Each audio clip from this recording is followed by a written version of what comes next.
As a reminder, all members of council are obligated to declare a conflict of interest or pecuniary interest as per section 133 of the Lloydminster Charter regarding any item on this agenda. Councilor Buckingham. Thank you, Your Worship. I'll be declaring for 7.1.6, please. Thank you very much.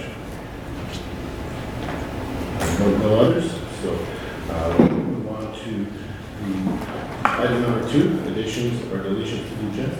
Something there? Thank you. 3, I will look for direction regarding the approval of the agenda this meeting. Councilor Buckingham. With the agenda dated May 27, 2019, be approved. Seconded. Councilor Monroe. Any further discussion, question before I call for the question? Seeing it, all in favor? Opposed? Carried. Moving on to item number 4, approval of the minutes of the previous meeting. Councilor Buckingham.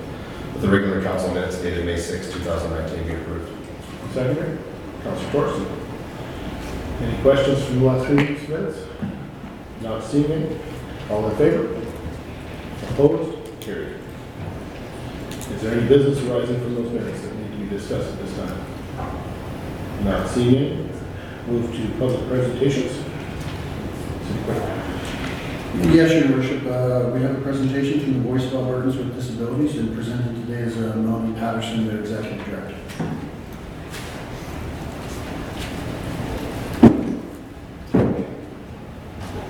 So thank you very much for having us. Everyone can hear me? Welcome. Are you good? Go back. Sorry. Slide back. Yeah, thanks. So thank you very much for having us. You were one of 12 respondents to our survey, so we thank you very much. We had a very, very short time for the survey, and so that's why we had most of the respondents, the telephone interview, and of course paper surveys, people who respond to them. So thank you very much. Yeah. So why is accessibility important, especially in Alberta? As you notice there, 500,000 people in Alberta live with disability. And of course, a portion of those, and ever increasing portion of those, will be seniors in your community, for sure. That will eventually need some type of accommodation, whether, and any kind, for sure. And of course, in Alberta, we are typically known as the MS capital of the world in Alberta. And those individuals will need accommodations as their illness debilitates them, for sure. My dad lived with MS. He tried back in the late 60s, early into the 70s.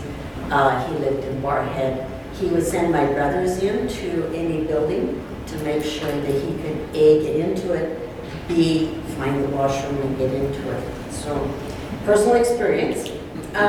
Also, mental health is, of course, an issue in all communities in Alberta and in the world. So that's why it's important. So what is accessibility? So I'm not sure if everybody's aware. This week is Accessibility Week in Canada. And we received a grant from the federal government to explore this issue, specifically in the municipalities, because we have little to no information around that. So that's why they gave us the money. It leads into Bill C-81. I'm not sure if everyone knows what that is. It is a bill that was introduced through the House of Commons, went to the Senate. There were recommendations for some changes. They made those quickly, has gone back to the House. We anticipate that it will become law this week. That's would make sense if they're on their game. Who knows? Okay. Yeah, so this is a little bit of our research. We did reach out to 30 municipalities, first through email, then by phone. We got most of our responses by phone. We had 8 municipalities in the rural area respond to us, so that was great. Of course, 4 cities, the big ones, right? Edmonton, Calgary, Medicine Hat, and yourselves. Population range was everything from 2,000 to, of course, the big cities. And the municipalities in the rural area represent 44% of the total land occupation in Alberta. So your feedback is really, really important, especially around accessibility, because that keeps the individuals that live here, it keeps them here. If they can't get into this lovely building, or if they can't get into a store, or if they can't, go to a washroom somewhere easily, they will pack up their families and move. They will. And in Edmonton, we experienced that a fair amount. In our survey, of course, Northern Alberta was underrepresented, unfortunately. With some of the fires and stuff up north, we just didn't get any response at all. We didn't get any response from any of the villages or the small villages either in Alberta. So significant findings. So we can go to the next one. Yeah, so this is basically our findings through the survey. It's kind of a baseline. We have 3 more years to finish this survey and the recommendations around it. So 75% of municipalities said that they had unofficial or ad hoc policies in place. So an ad hoc policy would be someone coming to your meeting saying accessibility is an issue. I can't get into the local Walmart. What can you do about that? That would be an individualized accommodation. So accessibility has two aspects to it. One is your bylaws, your policies. You have to follow some guidelines around that. The other part of accessibility is individualized accessibility. So, meeting in the middle is probably where most people lie. Also, the barrier-free guide in the building code, that's about physical accessibility. So somewhere in the cross is where most people lie. Of course, issues around accessibility, 2 main issues as to why accessibility doesn't happen. Number 1 is funding. Number 2 is legacy buildings. So, how do you, if you have a historical building in your community, how do you make it accessible? It is possible. It just requires a lot of thought, for sure. Of course, the larger the municipality, the more extensive and the specific their policies became, for sure. Like the City of Edmonton, the City of Calgary, they have some fairly sophisticated ones. They also have, advisory councils, those types of things. Maybe they get a little more money, but of course their issues are huge as well. So I don't think the money is probably comparable in terms of how to make it accessible. Sure. Yeah. Where do we go from here? Next one. So these are some recommendations. We have found a website for you. It's an accessibility statement. It's a little more global than you would anticipate. Policies, you prepare them, you put them out there, you evaluate them, you revisit them as a council.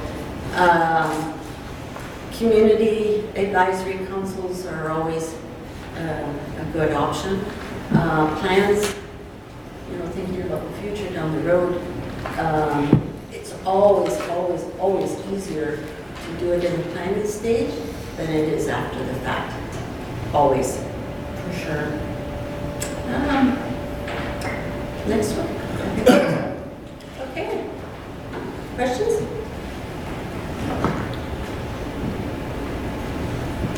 I can share with you on behalf of the city, we do have a barrier-free policy that exists today.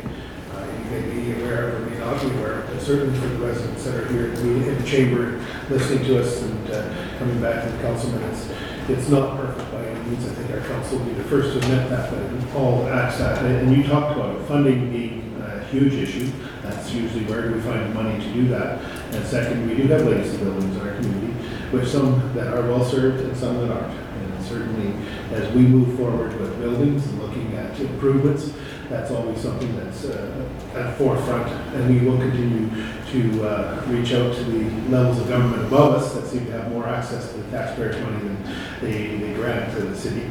We will continue to strive to make those improvements. Certainly, my personal recommendation is continue what you're doing, and continue to make sure that provincial and federal governments understand those needs, because we provide 60% of the infrastructure, yet we get a lot less of the tax money. So it is, when we do get the opportunity, we do apply for it. We're improvements to some city facilities hopefully this year, and we'll continue to tackle that. Council, any other questions or comments from this perspective? Councilor Fenton. Thanks for your report there. It's always very thought-provoking. I found it very interesting when you take out the amount of people that are truly affected. I think that the city has been making some good strides towards accessibility, especially with curbs and any of the new facilities. We just had it pointed out here by one of our citizens, the amount of businesses that do not have the proper handicap spots. They'll have the spots, but they won't have the sign up above. So it's just, I think it's very interesting when we take a look at trying to make our community a little bit more inclusive. And I appreciate your thought-provoking story there. Yeah. So we do accessibility assessments out of our office. We're welcome to phone us Okay. if Well, the need arises. we will share that with our city manager, and Jerry will be discussed at administrative level, because I know sidewalks, as Councilor Fagin brought up, that is a spec now built into it to ensure that they're accessible for all. So I know our team's working on it, but a second set of eyes never hurts. Thank you. Thank you so much for taking the trip out for your presentation today. Moving on to agenda item number 7.1, bylaws. Thank you, Your Worship. Presenting bylaw 09/2019 Lakeside Area Structure Plan, the ASP, is Natasha from planning.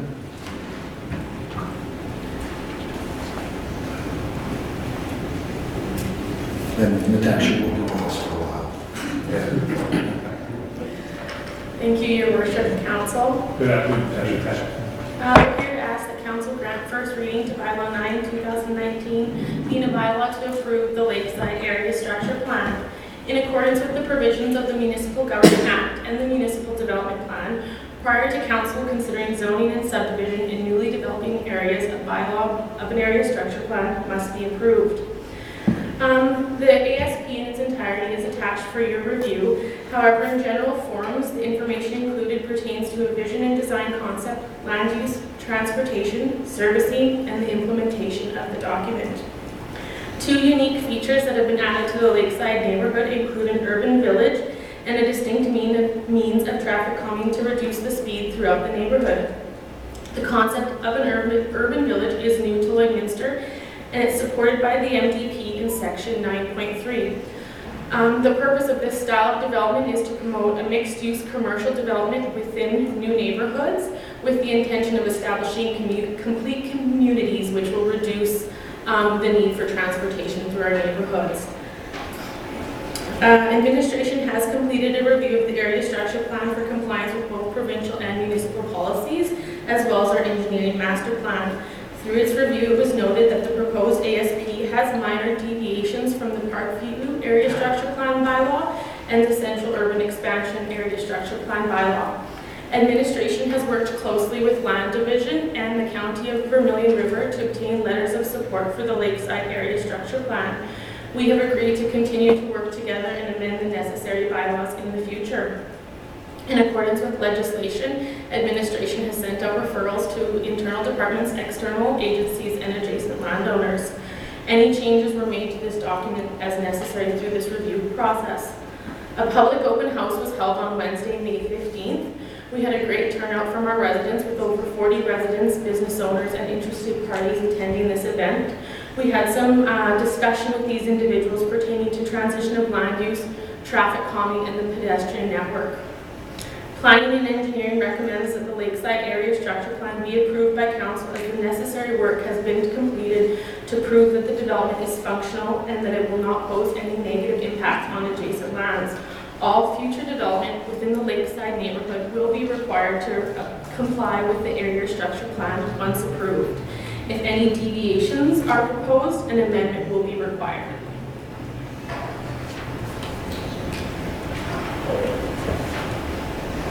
Any questions? Thank you, Natasha. Questions, comments? Councilor Thorson? Thank you, Your Worship. Just in your presentation, you noted that letters of support were obtained from the County of Vermilion River. Now, I'm familiar with our meeting with them with the intermunicipal liaison committee where there was no issue identified at that time, but have we actually received letters of support on this?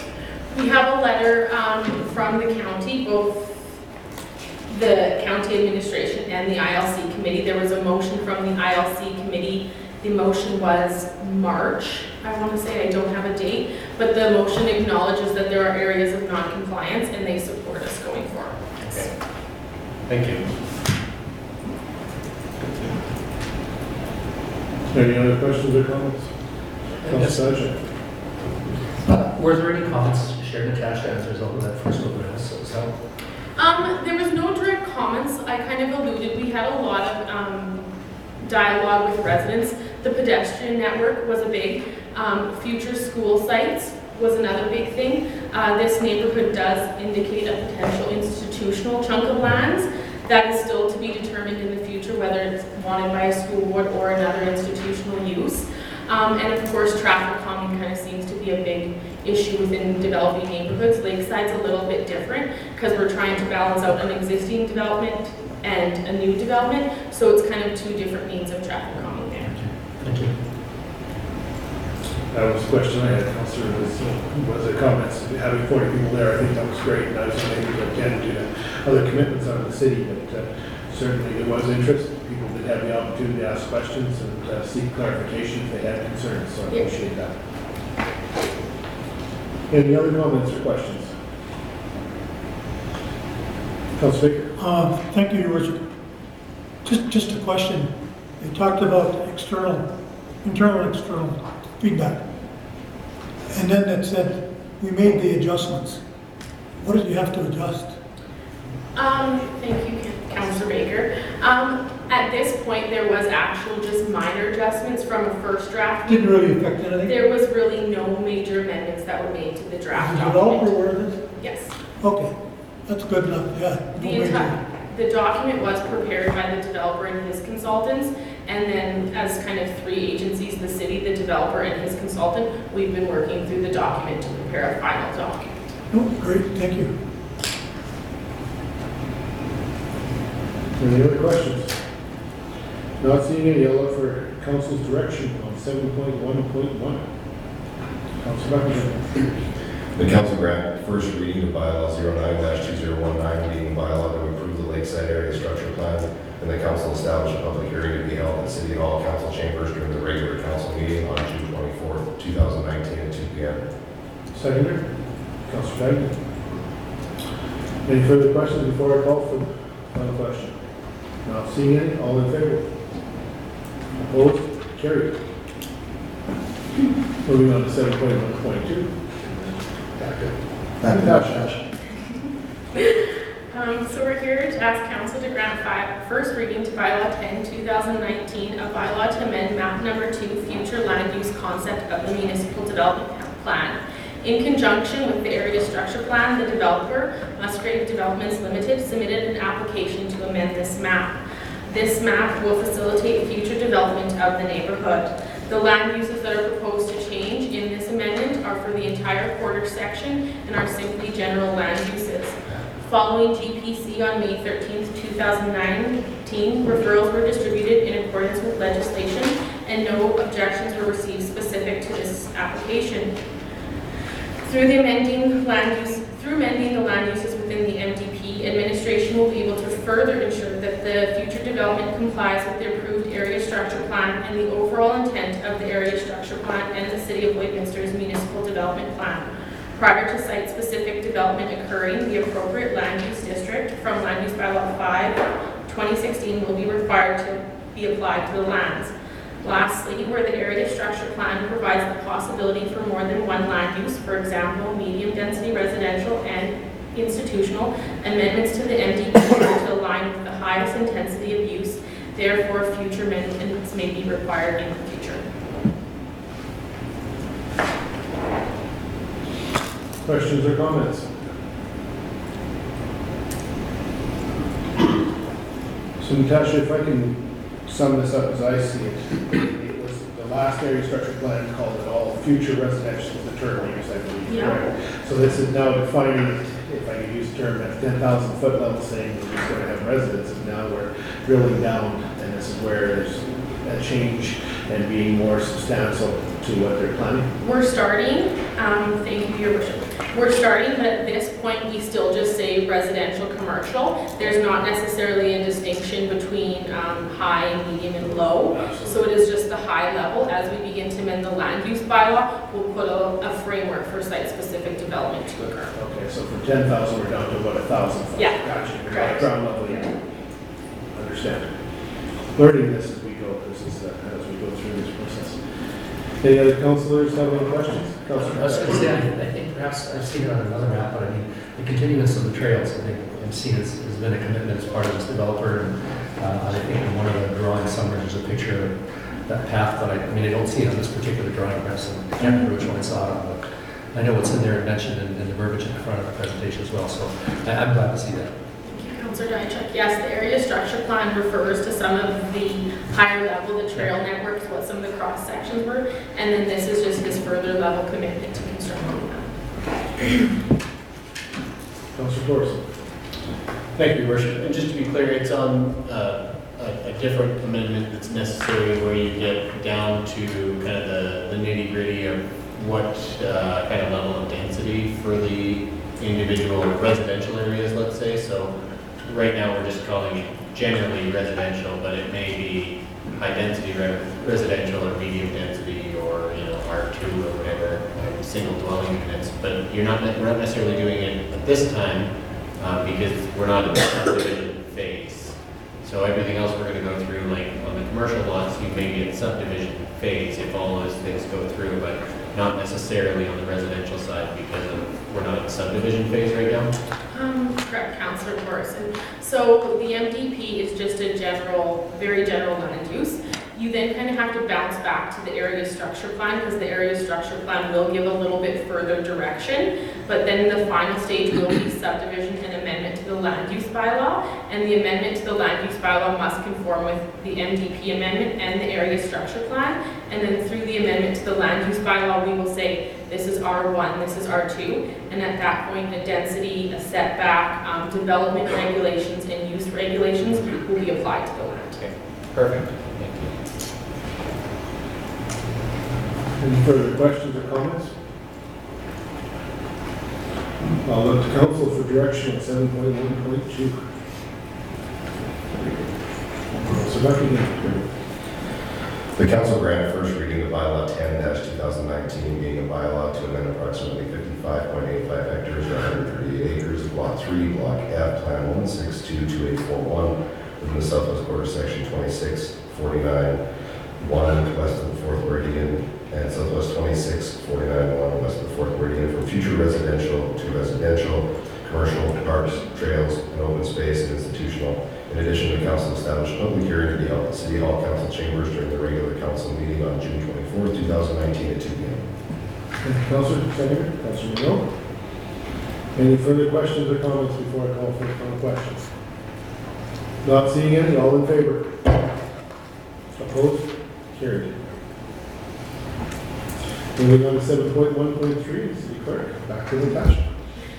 Thank you, Your Worship. We're here to ask Council to grant first reading to bylaw 11, 2019, being a bylaw to amend the land use bylaw to facilitate the development of Lakeside Phase 8, Stage 1. This amendment does align with both the MDP amendment proposed and the area structure plan amendment proposed.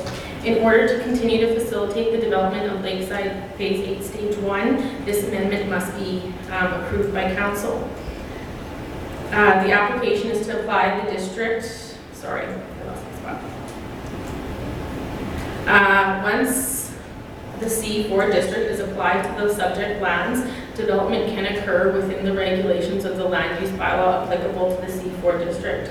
On May 13th, 2019, administration brought this item forward at the GPC meeting. Internal, external, and adjacent landowners were notified of this amendment and no objections were received. Again, this application is in conformance with the proposed MDP amendment and the area structure plan amendment. Thank you. Questions or comments? Councilor Thorson. Thank you, Your Worship. So just to make sure that I'm clear on this, essentially we had two different commercial districts that had different specific things that they can have on it for development. So you had C4 and then you had C5, but you didn't exactly have one that has some of the same things in both. So now what we're doing is we're making an amendment to C4 so that some of the items from C5 fit inside of it. Thank you, Councilor Thorson. Incorrect. At this point in time, we're asking council to approve an amendment to the land use bylaw to apply C4 as it sits today to the subject lands. Should any amendments be approved to the C4 district in the future, that will also affect this parcel. Okay. So what is the mentioning of C5 describing it?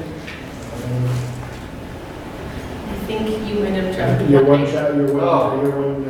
My bad. One ahead. You're backing up one from, so we went from an urban transition to C4. Okay, correct. Got her there? We're good. Perfect. Next I'll ask questions based on the item that we're on. That's my promise. So as we go through these steps, because that's what we're doing today, is going through a series of steps. So what was known as future residential is now referred to as urban transition. Is that, I don't want to confuse them, but that's the steps we've gone through, correct? So everything in this entire quarter, according to the MDP at one point, was future residential. Okay. The previous bylaw amendment was to amend it from future residential to commercial in the MDP, and that will stay. Now this amendment is to take those lands in the land use bylaw. Right now they sit urban transition, which is pretty much a no development land use, and to put it to C4. So any subdivision applications, development permit applications will be required to align with the C4 regulations. Okay, thank you for that answers. That's where I'm going. Questions or other comments from council? Not seeing any, I'll look for direction on 7.1.3. Councilor Dutcher? The council grant first reading to bylaw 11-2019 being a bylaw to amend approximately 15.37 hectares, 30 acres, part of Southwest Quarter, section 26, township 49, range 01, west of the 4th meridian from urban UT urban transition to C4 commercial shopping center district. And council established a public hearing to be held at City Hall Council Chambers during the regular council meeting on June 24th, 2019 at 2 p.m. Thank you, Councilor. Secretary? Councilor Monroe? Any further questions or comments before I call for the question? Yeah. Councilor, I have a question. you have a question, certainly. So I guess this is where my confusion is, because I am skipping ahead. So I'm just wondering, was there no land uses that existed that were possibly like in a direct control type of nature that you could have applied these specific regulations to? Just because now, if we do this step and the next step, as I understand them, which could be wrong, that essentially we're taking two land uses and kind of melding them into the same one is the way it looks. Whereas if you went with some sort of direct control type of issue, when these things are likely relatively rare, where they have, you know, several components that fit in both C4 and C5, that you would just deal with those ones individually because they're relatively rare. Thank you, Councilor Thorson. As administration, we tend to steer away from direct control districts Direct control districts are for a very, very unique situation. Even to date, the city of Lloydminster hasn't always used them appropriately. Okay. Items like the casino are a true direct control. They're very unique types of development. This wouldn't necessarily meet the criteria of development, that type of development. It's also a great bonus on council and administration to have direct control districts, as our processing time is much longer. It's not uncommon to see the amendment like we do see coming forward. We're not necessarily copying and pasting. If you read the purpose and the overall intent of the C4 and C5, they are intended for two different types of uses. The proposed amendment specifically to the development regulations was proposed because the developer saw the setbacks as very cumbersome on him, restricting his development of the lands. So in essence, reducing the setbacks to align with other types of commercial development.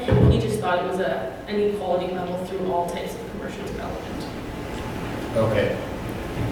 Perfect. We can move on to the next item then. Okay. But that's a fair enough answer. And I don't want to imply that I know more about this stuff than our planning people do, because I most definitely do not. But I just want to make sure I understood the strategy in terms of why we're doing it in this particular order. It makes more sense now. So thank you. Thank you. I'll ask one more question, and is there any more questions? If not, I'll go to a vote. All in favor? Opposed? Carried.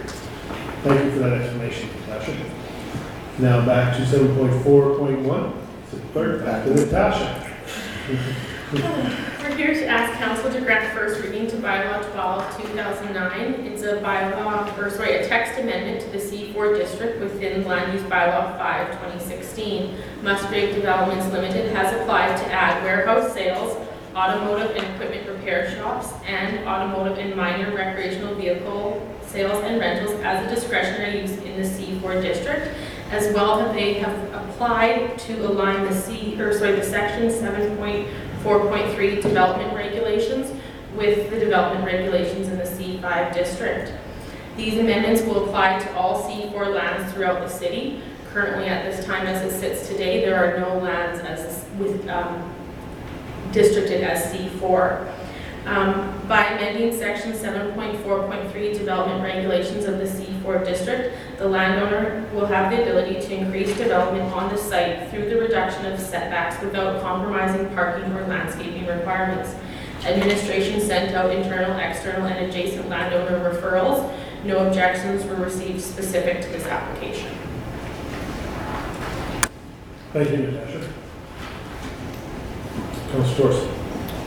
Thank you, Your Worship. So I just have a comment on this one. And one of the things you mentioned is that there are really no other C4s that are being used right now, which to me is kind of important in terms of we're not setting a different standard or a different set of rules, arbitrarily in a way where we saw that there was some opportunity to maybe make a slight adjustment before this thing's even been used. And what you're telling us is it's not going to have a significant effect on anything, and that our ability to do it won't have a negative effect moving forward either, and it does not currently affect any land use within the city. So to me, it seems pretty simple to allow a slight variation when we're saying that this is an okay standard moving forward.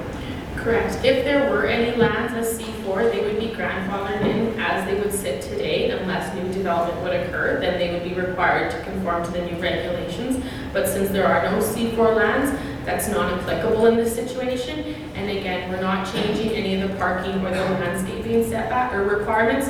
That form of development will be required as existing C4 regulations. Councilor Buckner. Thank you, Worship. I was just curious, or wanted a little bit more information, as I didn't find it anywhere. The 3 and 4 in that existing regulations piece, they're being cut in half, basically, your sizes, right? So is that having to do with that urban village area that's within there, or it's the one that popped out to me as we're now reducing those minimums by half? So I just wanted a little further explanation on that. So the proposed regulations that you see are just copied and pasted from the C5. It's a form of development we've seen. This C4 commercial shopping center amendment has nothing to do with the urban village project. Actually, as it sits today, it's kind of even debated if our land use bylaw will accommodate any type of development such as the urban village. So at some point, administration is going to have to go back and, in essence, bring forward a land use district that will facilitate the type of development being an urban village, mainly because it's in an area structure plan, and the municipal development plan approved by council speaks to the creation of urban villages within our community. So we need to make sure all these lower level documents align with the city's plan. From an administrative perspective, by reducing the setbacks, we're not going to pose any negative impacts on adjacent developments. We're still going to have buffering, we're still going to have transition of land use, we're still going to have landscaping. It's just in essence to increase his development footprint on the site. Any other questions or comments? Councilor Baker? Your Worship, it's quite a load of stuff here. I think the important thing is that we should probably, and it's all there somewhere. I can't remember from one month to the next what the different zonings are, C4, C5. Trying to remember what's allowed in each one of those districts without trying to go and research it. I need a sheet of paper that tells me that, because I don't remember, and I'm sure my colleagues don't either, and I don't think there's a problem here. But I had one question under discretionary use, was the word warehouse. Like, what is a warehouse? Like, I know what a warehouse is, but a warehouse is a warehouse. I guess, for the public's sake, what does that mean, a discretionary use warehouse within the middle of a commercial development? I'm not sure how that fits in. Just a question. Not to object or anything else, just I don't follow it. So by putting it as discretionary use, that means is should a developer propose that type of use on a development, they will then need to come back to administration and seek an additional level of approval, in which we will do kind of a more ground level analysis to make sure that that use doesn't have any negative impacts on the adjacent site. As for warehouse specifically, as development officers, we always refer back to the definition of a warehouse sales in our bylaw. And then as long as the development meets that definition, it's classified as warehouse sales. If it doesn't, we have to go look and reclassify it. So I have my land use bylaw in front of me, so I can tell you what warehouse sales. It's the development used for wholesale or retail sale of a limited range of bulky goods from within an enclosed building where the size and nature of the principal goods being sold typically require large floor areas for direct display to the purchaser or consumer.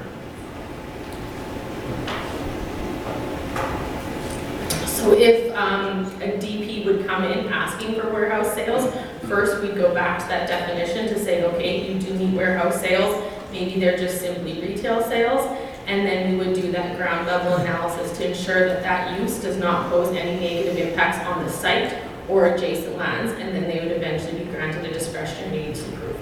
I guess what I'm asking, if I may, Your Worship, is warehouses belong in the, when you use the average definition of a warehouse, that's usually built in an industrial area.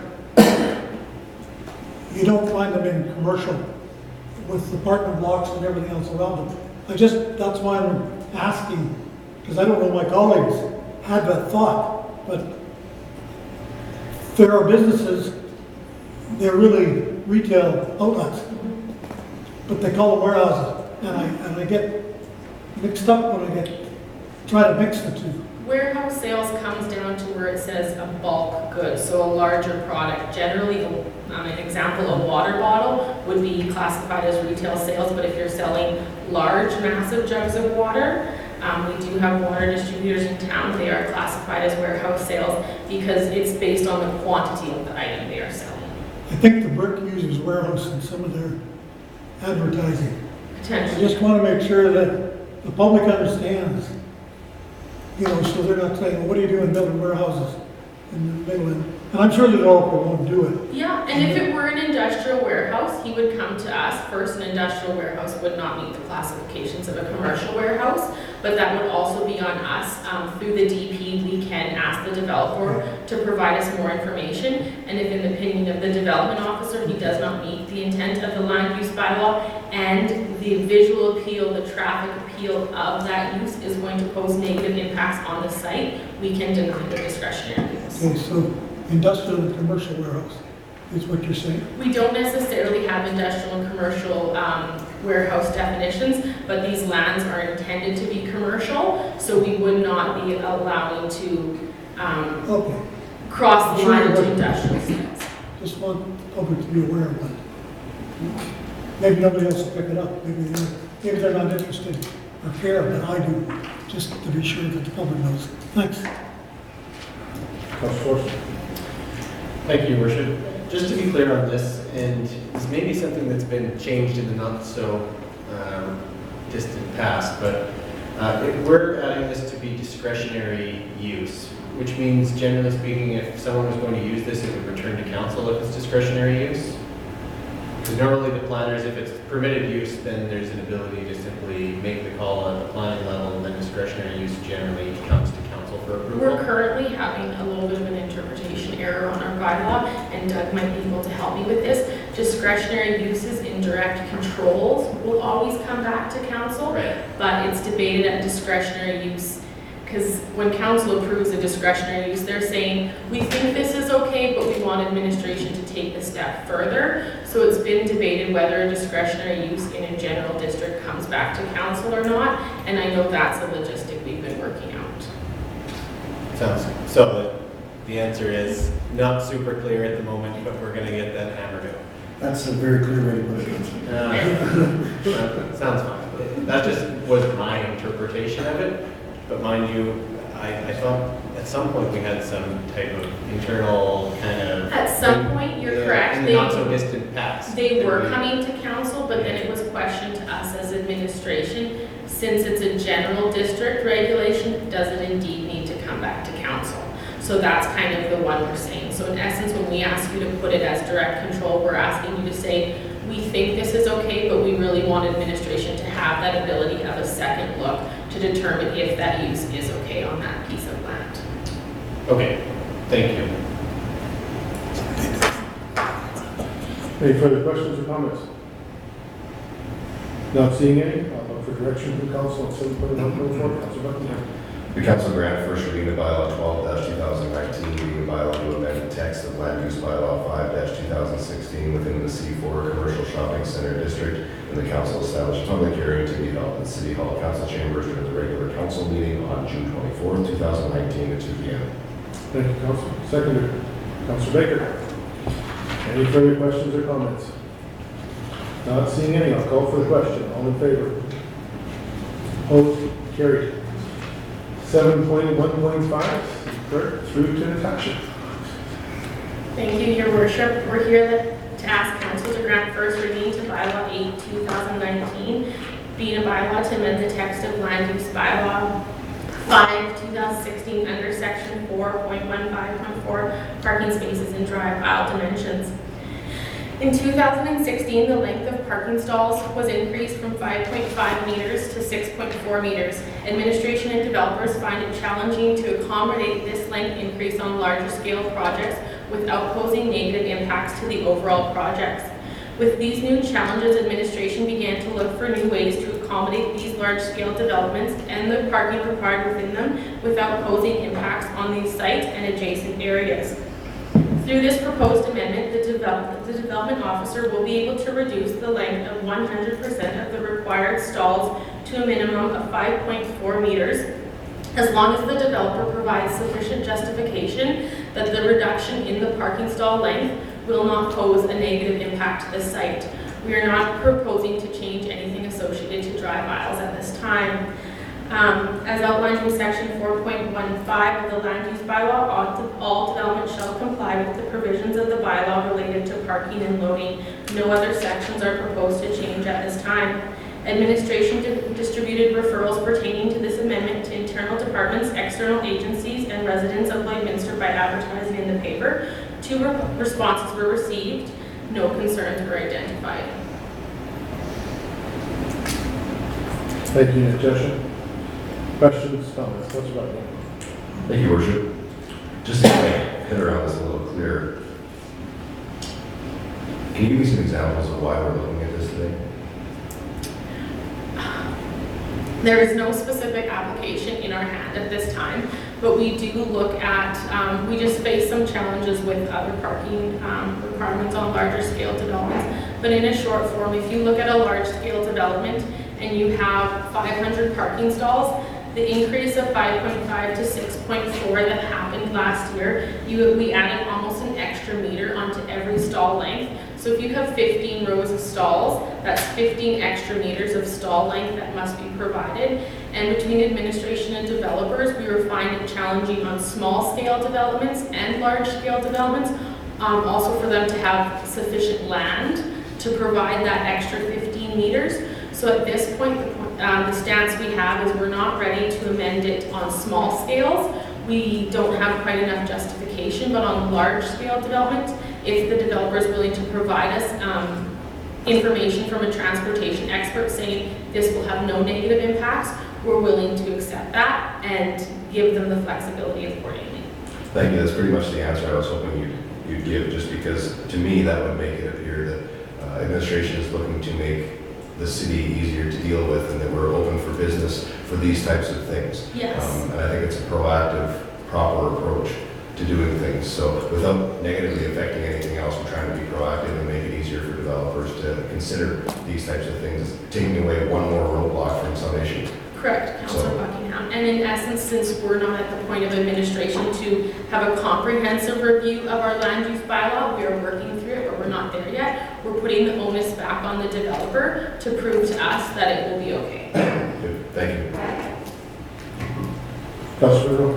Just looking back since the amendment was made and the increase, is there any large developments that it would have directly affected? That could come back and say, hey, and now you're turning around a couple years later and changing this, but you insisted for us that it was this. We don't really have any large developments that have happened recently. The only one would have been the casino, but that was a direct control district, so the regulations there are a little bit different, and as well through the mechanisms of the direct control, we offer them a different means of flexibility to their parking requirement. For sure. Okay, perfect. Any other comments or questions? I think, Natasha, you mentioned what we're saying is when you drive into a parking lot, you see the same distance between lines Correct. kept so that there is room for people to maneuver, even though they may be slightly shorter in the stall by up to 3 feet, give or take. They'll still have maneuverability in that parking lot. Correct.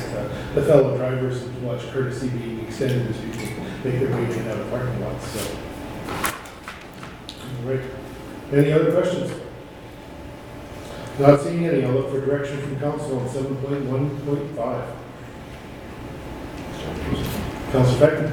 The council will grant first reading to bylaw 08-2019, being a bylaw to amend the text of land use bylaw number 05-216 under section 4.15.4, parking space and drive aisle dimensions, that council establish a public hearing to be held at City Hall Council Chambers during the regular council meeting on June 24th, 2019 at 2 p.m.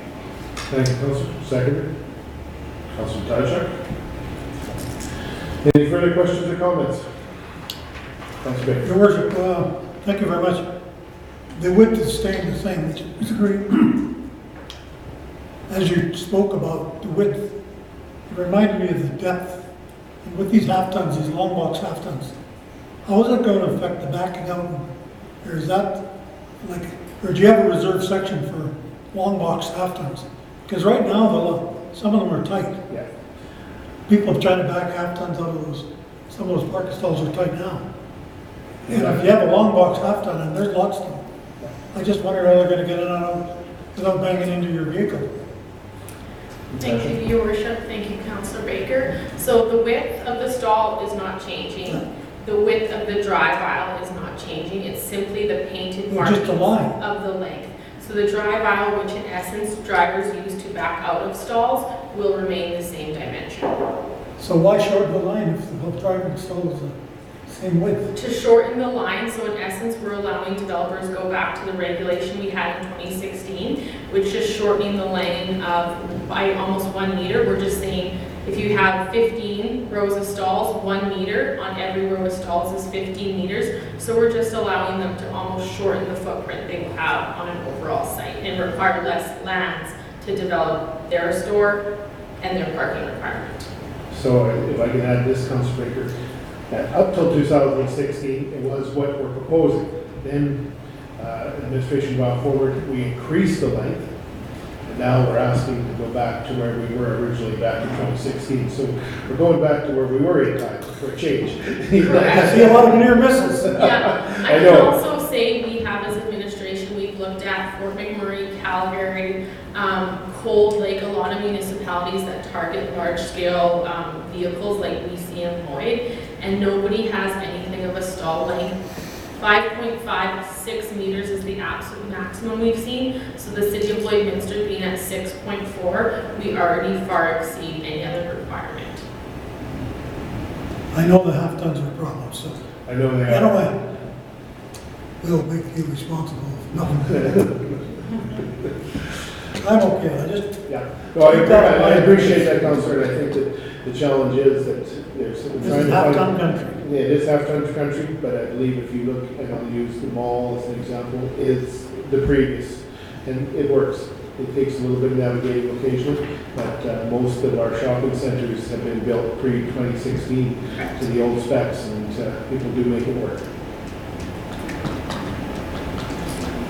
So I believe I have a motion moved and seconded, so any further questions? Not seeing any, I'll call for the question. All in favor? Opposed? Carried.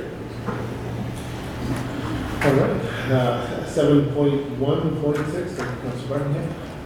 To City Clerk, back to Natasha. Thank you, Your Worship. We're asking that Council grant first reading to Bylaw 7, 2019, a bylaw to amend the text of Land Use Bylaw 5, 2016, to move portable signs from a discretionary use to a permitted use in specified districts.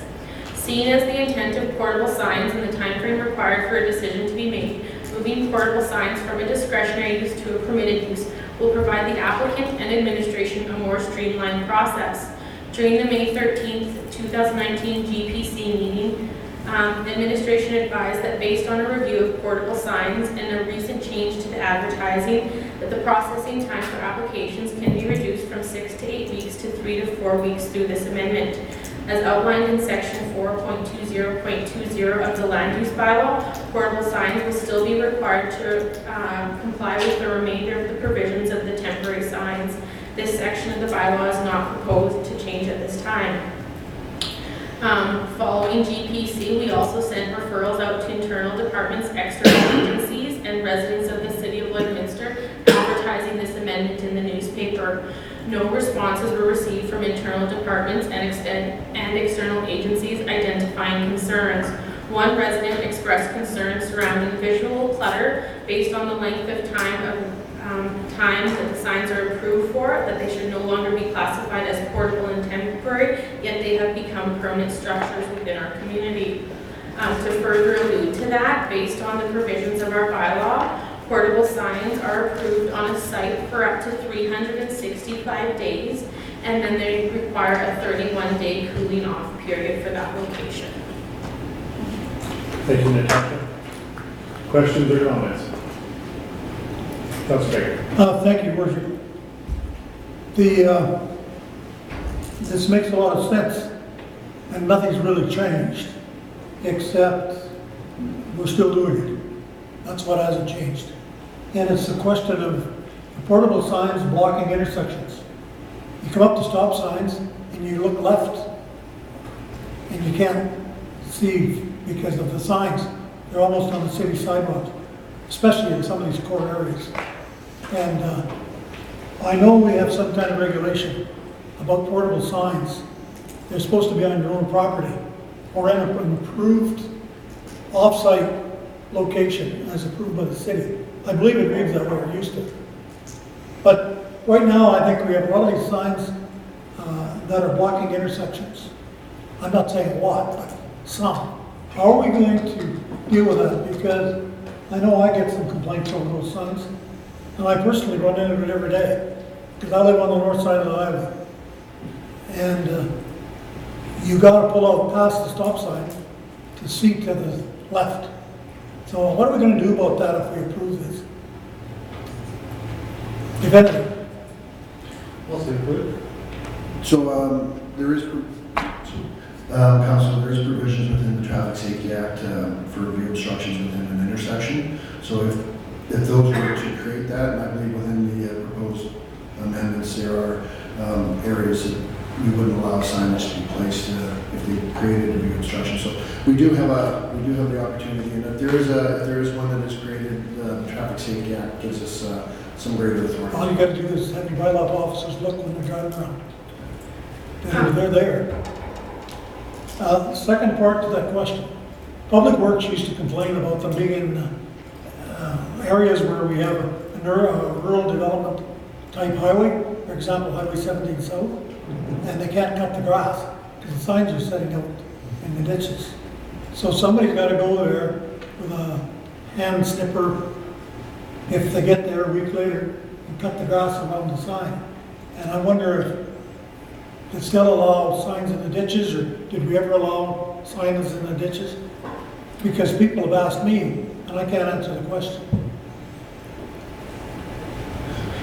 Thank you, Councilor Baker. So I guess to address both of your questions at the same time, almost, signs in the right-of-way are regulated differently. Signs in road widening are not regulated by the land use bylaw. The land use bylaw only regulates parcels. Further to that, the challenge we're facing is that applicants find our current portable sign application processing time-consuming and posing them challenges. So they're skipping the process altogether and placing these signs wherever they want. We're hoping that reducing the processing times, reducing the need to advertise, reducing the need for a lot of extra hoops they have to jump through, that they will come to us and we will receive an application and a site plan with an X marking where they want their sign to be, and we'll either say, nope, that's a road right away, you can't have a sign there. Do you have owner authorization? We'll look at our sightline triangles and our intersections, and then we can further assess them from there in compliance with the bylaw and the other provisions we have. Right now, all the signs we have today are, probably 80% of the signs are skipping that whole process and putting them wherever they want. So there's two different bylaws, or one bylaw and no bylaw. Well, we have one bylaw, signs and road right-of-way, isn't regulated by the land use bylaw. The land use bylaw is only for privately owned and city-owned land. Road widening is regulated separately. We're working through between planning and engineering how we handle that, because we know they do pose safety issues. Whenever we get a concern noting a sign that does pose a safety issue, we do our best to have it removed in a timely manner. So I can comment as well, Councillor. Certainly I've had discussions with business owners, and I think that there's a lot trying to get some clarity, and that's part of where this is going. Landowners, commercial businesses, because some commercial businesses own their property, some rent. And currently there's you have to involve the landowner if you're the renter and you want to put in a sign, and trying to get some clarity around this and help businesses know what they can and can't do. And as Natasha indicated, we have had more non-compliant because the system, they were confused, they couldn't, an individual that rents a business, you'd think you'd have access to the parking lot, but because of the structure of the laws, it gets a little more complex. And that's why I hope that this is the start. This is not the end of where we're going to go to try and clarify this, because you just brought up, as you said, issues around sightlines. I think that's very important. Safety is always the critical factor. At the same time, our businesses are trying to find a way to advertise and get their message out. And working with planning and engineering to ensure that we come up with a proposal that at least starts to move in the right direction. And I'm glad that there was some respondents back on this one. I'm sure we may see some interest in the public meeting, but I think that's what's important. And, the one resident that did express, I do understand. It seems like, why do we see signs continuously? Because to put up a permanent sign is not an easy fix either, and there's a cost associated with it, where the temporary portable signs that are usually well maintained are a viable option. How do we try and balance this? And I hope this is the first step in going that direction. We hope so. You have a second part to that too, and you just reminded me of it. There's permanent signs where they bring the signage right down to the ground, and that's against the bylaw. It's supposed to be, I think, 6 or 8 feet above the ground. So when you make that right turn or left turn, you could see. See through. That was in the bylaw. I've got to be honest, I never looked it up. But it used to be in the bylaw. You have the big color signs? Yeah. They can't come right to the ground. So all of that, unfortunately, as planning administration and even with our bylaw team, we don't have the ability to go out and check every site. As we do receive concerns, if people write in to report a concern or send planning an email, we're happy to look into it, but then we also face the challenges if it's an older sign. That older sign had to have been approved with the bylaw of that day. So then grandfathering into our current and existing bylaw. So dealing with old development does become a challenge as new development occurs. Further to back what you were saying, with all of our non-compliant signs that we have today, planning administration, management, and senior management, we are currently working on a plan of how we can bring these signs into compliance because it is a popular topic throughout the city. Your worship, non-compliant signs, I know there's signs that aren't on owner's property, and they are very old, but that's okay. It's being able to see. I don't care if it's 20 years old or 2 years old, if you can't see when you're leaving an intersection, something should be done about it, that's all I'm saying. No, yeah, absolutely, I agree with the council, but I will also argue I disagree on the first part, saying that we do have to get everybody compliant. I think if we're going to, I think that's the message I've heard from residents and businesses, if you're going to have bylaws, everybody plays in the box, or you don't have bylaws, because as we've talked about, if we're not going to enforce a law in this city, a bylaw, why do we have it? So I think that's our intention, is to, safety is definitely the one that we want to strive for the most.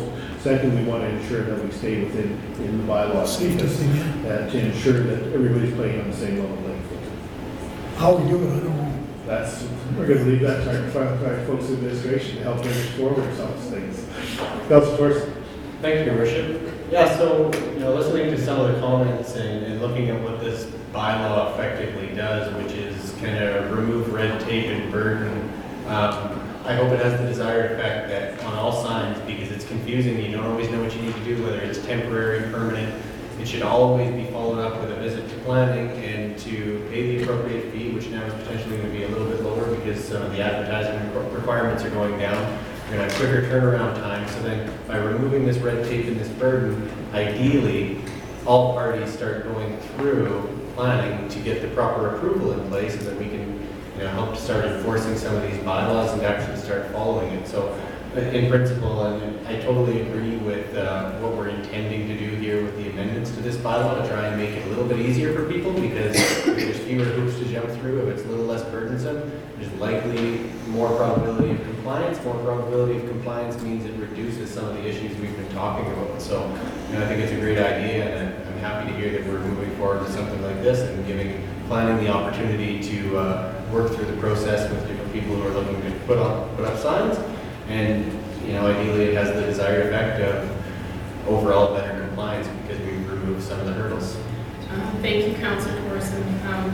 We hope this is the same. I can answer your question that you asked me before. In addition to reducing the processing time, the application fee will be reduced from $350 to $100. So if you think if a business owner has, 2, 3, 4, 5 signs, that is a significant cost reduction.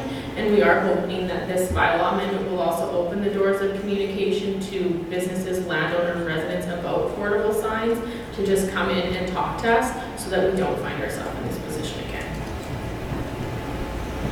Councilor Dashak and Councilor. So if I'm a broker, let's say I own 15 signs, and I just come in and buy the license and I know where I can put the signs, then who I sell them to is irrelevant to the city at that point. No, for each of those 15 signs, you would be required to come into planning and development and get a portable sign application for each sign. And each sign, you would have to tell us this sign is going in this location, this sign, and we would review each location for safety, for the TIA standards, for the land use bylaw compliance, and you would receive an approval on each individual 15 signs. Okay. But I could in essence get approval for a year and then just change the signs out, what's on the sign. The messaging, Yeah. we do not regulate the content and the messaging of signs, just the location. So you Yeah. would have approval for a location for 365 days. Perfect. Councilor Monroe. So just for the purpose of the public, can you just define a temporary sign versus a portable sign? Because they are different, correct?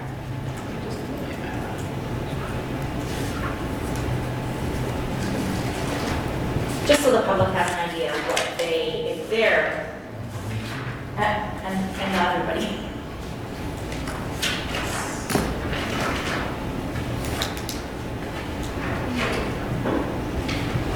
Sorry. That's okay. I'm just making sure I'm not Just so business owners or residents have an idea of what they actually have to come and apply for a license for, or what is okay to put out. So in the general regulations for signs, portable signs is a defined class use. Temporary signs is not a defined class use. I think that's something that we associate to portable signs. Portable signs are intended to be related to temporary signs. I'm just looking here because our bylaw is referencing, my apologies. So in terms of a garage sale sign, or a sandwich board sign that's going on the Meridian, anything like that, where is that not classified as Those a are portable not sign? permanent signs. Okay. So garage sale signs are, I believe there is a full separate bylaw, and Doug can speak to garage sale signs, but sandwich board signs that are on the median, those are not regulated.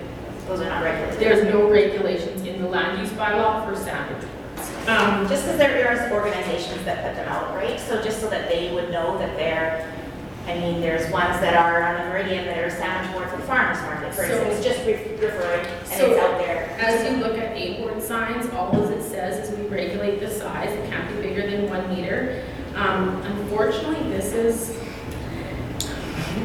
a dupes in our bylaw that administration is currently looking at amending, so we'll be back in the future. It says shall be located blank. So there's no way for us to regulate those locations until we go back and amend the bylaw. And the only other thing it does say about A-boards is that it cannot impede vehicle or pedestrian traffic. So basically, portable sign is the big ones where you put a message on and you switch out the letters. That's pretty much the only type of portable sign that exists. Movable. Movable. Yes, Okay. movable is the big one. Okay. And over the size of a apron sandwich board. Yes, there are regulations for the size of a portable sign as well. Okay. The sign area of a portable sign shall be 5 meters squared, where the A-board is 1 meter. Great. Okay, perfect. Thank you. Any other questions or comments? I'll look for direction from the city council. Councilor Dutch. All right. Council grant first reading to bylaw 07-2019, being a bylaw to amend text of land use bylaw 05-2016 to move portable signs from a discretionary use to a permitted use in specified districts, and that council establish a public hearing to be held at City Hall Council Chambers during the regular council meeting on June 24, 2019 at 2 p.m. Thank you, Councilor. Seconder? Councilor Thorson. Any further questions or discussion? Not seeing any, I'll call for the question. All in favor? Opposed? Carried. Thank you, Natasha. Thank you. Thanks, Natasha. Thanks. Yeah. After this resolution.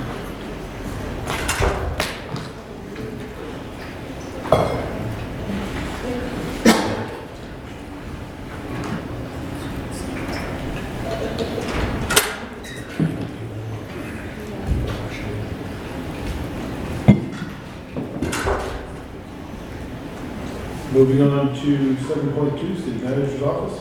7.2.1, Acting City Manager.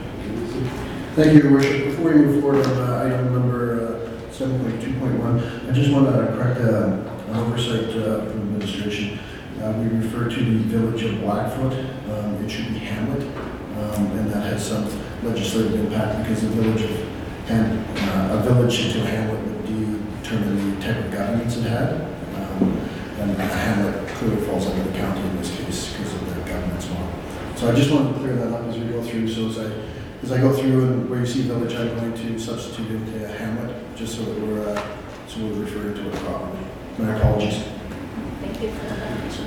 So that the item is that council approved the city road minister and the county of Vermilion River enter into a memorandum of understanding to establish an agreement to provide a sewer line from the hamlet of Blackfoot to be serviced by the city of Lloyd Minster's wastewater treatment facility, and that the mayor and the city manager to sign and seal all documents. The issue is that the hamlet of Blackfoot's lagoon system is no longer able to treat the community's effluent. County of Vermilion River has approached the City of Lloydminster and requested that the hamlet of Blackfoot be allowed to connect to the city's sanitary sewer system and ultimately treated at the city's wastewater treatment facility. The current lagoon system servicing the hamlet of Blackfoot is at the end of its service life and requires major improvements. The City of Lloydminster is in its final stages of obtaining funding for a new wastewater treatment facility that would be more than capable of handling the additional flows from the hamlet of Blackfoot. The MOU will allow the city and the county to determine the cost to connect, the area to be serviced with provided services, the ongoing operating costs, and the cost of future capital. Once this information has been collected, the city and the county can then establish the rates for service, the cost for construction, connection points, and additional infrastructure required, if any, and address any technical standards that may arise. An MOU is not a commitment to provide services, but an agreement between both parties to work collaboratively and in good faith to establish a final agreement that is beneficial to both parties. Prior to the finalization of any agreement for service, both the City of Lloydminster and the County of Vermilion River Councils would have to approve and enter into an agreement by resolution. And the two options before council today is that council authorize us to enter into an MOU with the County of Vermilion River or request further information. Any MOU before it is entered into will be reviewed by our legal department. And that's you, Your Worship. Thank you, City Clerk. Questions, comments? Councilor Monroe. So just for clarification, all this is saying is that we are just opening the dialogue to create the MOU. The MOU would have to come back to council to be approved, right, correct? We can bring the MOU back to council for approval, that's entirely up to council. Oh, okay. The final agreement to enter into the final services, the MOU would allow us to determine the cost to connect the area to be serviced, providing services. It would allow us that foundation to sort of discuss that agreement. Okay, so the MOU would not come back if this is... And it very well could if that's council's wishes.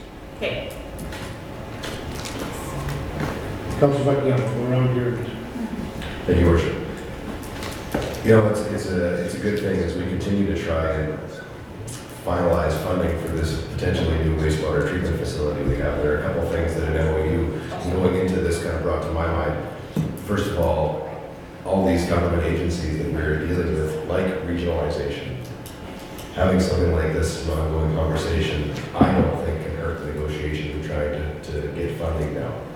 Secondly, there is no doubt that a new wastewater treatment facility is going to be more expensive to operate than our current facility is today. So here we have an opportunity for a potential revenue stream to help offset some of those costs, if I understand all of this correctly. So I would be in favor of negotiating on this MOU for those reasons. Councilor Baker. Thank you, Your Worship. I guess you could justify signing a memorandum of agreement at any time, if you want to. We have two negotiating committees, one from the city, one from the county, working on several issues. And we're spot processing pieces of that agreement. And I know that there's things we're working on and there's things the county is working on. And I think that that basket should be brought together. That a memorandum of agreement or an agreement for the things we need and the things they need form part of the same agreement, rather than just spot picking here and there. I don't think doing a memorandum of agreement means anything as far as agreement between the city and the county would go. I don't know where we're at on the wastewater treatment plant, but until we get it, we're out swimming on our own anyway, I think. Okay. If you want to put it that way. No pun intended, Your Worship. The governments have held us up forever on this plant. 3 years, I believe, or longer. And at this point in time, I have absolutely no reason to believe or understand why we would want to enter a memorandum of agreement when supposedly it doesn't mean anything. It's just a waste of time. And I think that our development committee that's working with the county should bring back some of the things we want and some of the things they want. We can look at the whole package and then do something, rather than signing little pieces of paper. When the county of the Middle River wanted water, you sign one document, and as soon as you sign a minimum agreement, it's an automatic, somebody's going to get something. That's what the public thinks. And it's premature in my mind to, I'm not opposed, but it's premature until we get all the issues sorted out, not just cherry pick this or that one. If I can, Councillor, I'll try to respond to that. From a memorandum of understanding, I think we need to educate the public what a memorandum of understanding is. And there is an assumption, but it is an assumption, and I don't want to explain what an assumption means in public. I think we've both been there before. They're making the assumption, but we have the responsibility as council to educate them. Memorandum of understanding is a series of steps. The final step that really counts, and you're right, the memorandum of understanding, you can say, doesn't hold the water, that paper that it's written on, but from the perspective, it gives direction and discussion so that both parties know where we're going. At the end of the day, it comes to an agreement. It does come to an agreement. There'll be other agreements that I hope come to this council table as this council before our term is done. At the same time, the government of Alberta has also introduced a whole series of legislation that we're not totally responsible for, but as a good neighbor, and knowing that when the charter does get updated through the MGA of Alberta, we are going to see a whole series of discussion items that are related as neighbors, but may not be related to our every topic directly. They are indirectly because they affect both parties. And I think that from the perspective of the MOU, this is simply to set the direction of what's being discussed. It lays out what we're looking at so that some background work can be done. Because simply to walk in and say, we're going to sign an agreement, we don't have the background. So this gives some direction for both parties of where that conversation is going to lead to that agreement. And as you said, it doesn't hold any merit from the perspective of a legal document, which it isn't, but it is going to be checked for legality to ensure that we don't commit to provide something by simply signing the MOU until this council agrees on the actual agreement. And I think we can all say that we've learned a lot in the last 2.5 years sitting around this table about agreements. And I can tell you today, I would be a lot more informed about digging into those agreements that we need to get signed with either party on either side, be it with the Saskatchewan Water Corporation, SaskWater on the Saskatchewan side, with ACE on the Alberta side, be it looking forward to the county and any other person that came to our city. I do appreciate what Councillor Buckingham has said. I think that regionalization, again, we continuously hear. And again, I agree with Councillor Baker, we still don't have funding approved for wastewater treatment. I keep saying we're close, and I think we are, but until someone finally calls and says they're coming to visit and tell us that they're going to approve our project, we'll move forward. And time continues to tick. It is on my mind continuously. But I think that from this perspective, keeping the flow of activity and making sure that those costings are done from the perspective that we're proposing so that those conversations do happen. And I think it's important the public knows we're having those conversations. Does it mean we've made a deal? No, there's no hidden deal. There's no guarantee. And I think that when the MOU comes out, it will be very clear that there's no obligation on either part. There is challenges because the government of Alberta has already given the county $3 million in a grant, which I'm not sure where their grant condition is at, saying that this should happen. And that's now moved at one elevation where we have no say in the whole matter. And I think that's what's challenging.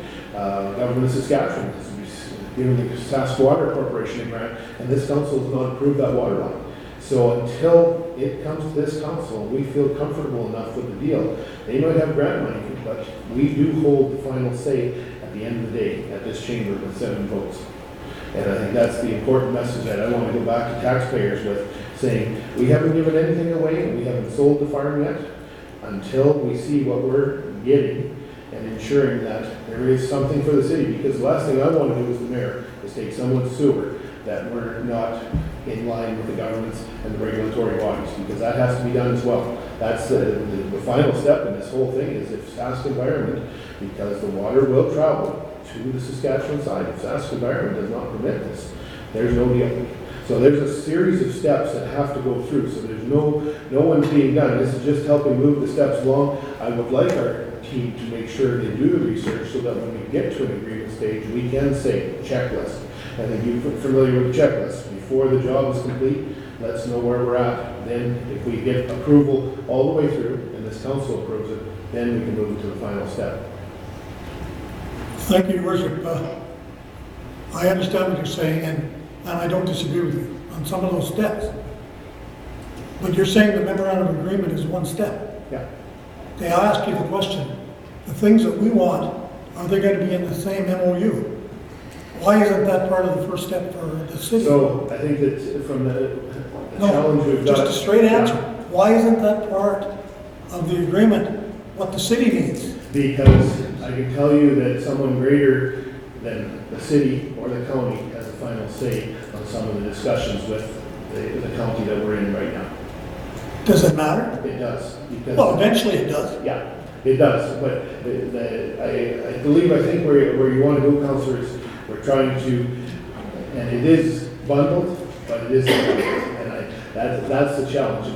I see Councillor Torreson, I'm sure he's got a comment because he's sitting on the ILC as well as the INAC committee and those discussions that are going on because the ILC and a committee that's going to come out to deal with the ICFs, another one of those acronyms. Councillor Torreson. Thank you, Your Worship. So the way I'm seeing this is, even to do what you're suggesting, Councillor Baker, you would need an idea of what the costs in the areas that may need to be serviced and ongoing and capital and future costs to even include it as part of the discussion if they were connected. So if you're talking about if they were connected, what are we getting, what are you getting scenarios, if that were the case and that's the way we're approaching this, we would still need to know what are you getting as part of the scenarios, and you would need to know those things to have them included. So the point of this MOU is to begin the process of starting to negotiation and setting out the things that are important to the city and likely the things that are important to the county. So they're not necessarily connected at this point, but the thing that I think is important is when we say that we are going to work collaboratively and in good faith to establish a final agreement that is beneficial to both parties, because I think that's the philosophy you're following on both sides, whether you're in the specific committee over here or whether you're talking about this. So at the end of the day, you have to look at all the facts and figures to determine what is fair and what is appropriate. But if you don't establish an agreement or an understanding of what we're looking at and giving management the ability to look at these things and negotiate them, we won't be any farther ahead. So whether they're connected or not, we need to have an idea of what it looks like and what we can potentially negotiate on so we can even use it in any way, whether they're connected or not. And what I'm suggesting is, so long as you're negotiating in good faith and being good neighbors, and that it's beneficial to both parties, the end agreement, it doesn't matter if they're connected or not, is my opinion. Councillor Baker. Well, Your Worship, the facts are, I worked on that IDP committee for 5 years as a member of the city council. And we had an IDP, and now that's disappeared or disappearing, or parts of it are. What I understand, it's not settled yet, but it goes on and on and on and on. You'll all be retired before this gets done. And we have to look after the city's interest. And I I appreciate. know it's all great and noble to say we're going to cooperate with everybody, but what are we getting out of this? We have some needs in the city too. And the Municipal Government Board will ultimately decide a lot of these things. Just like the government of Alberta is higher than the Municipal Government Board. We'll decide if we're going to get grants. And the Saskatchewan government and the federal government. We've been at it how many years trying to get financing? We get letters saying it's approved, then it's not approved. I just wonder why you give away the farm before we get something that's concrete for the city. That's all I'm asking. And I'll say no more on this issue today. And if anyone else has got something to say, so be it. Thank you, Councillor. Councillor Patrick. Yeah, and I think it's important. I think some of the questions you raised here, Councillor Baker, at the end are exactly what this is intended to find out. We need to talk about what are the costs. What are the costs going to be for us today, tomorrow, ongoing? What are all the pieces that are in play? What's the new legislation mean? How does that impact us and our ability to do any of these things? And I think it's incumbent upon us to explore all those areas and not just simply say no. I mean, if the county comes to us and says, we want to do this, we say, no, we're not interested, thanks very much.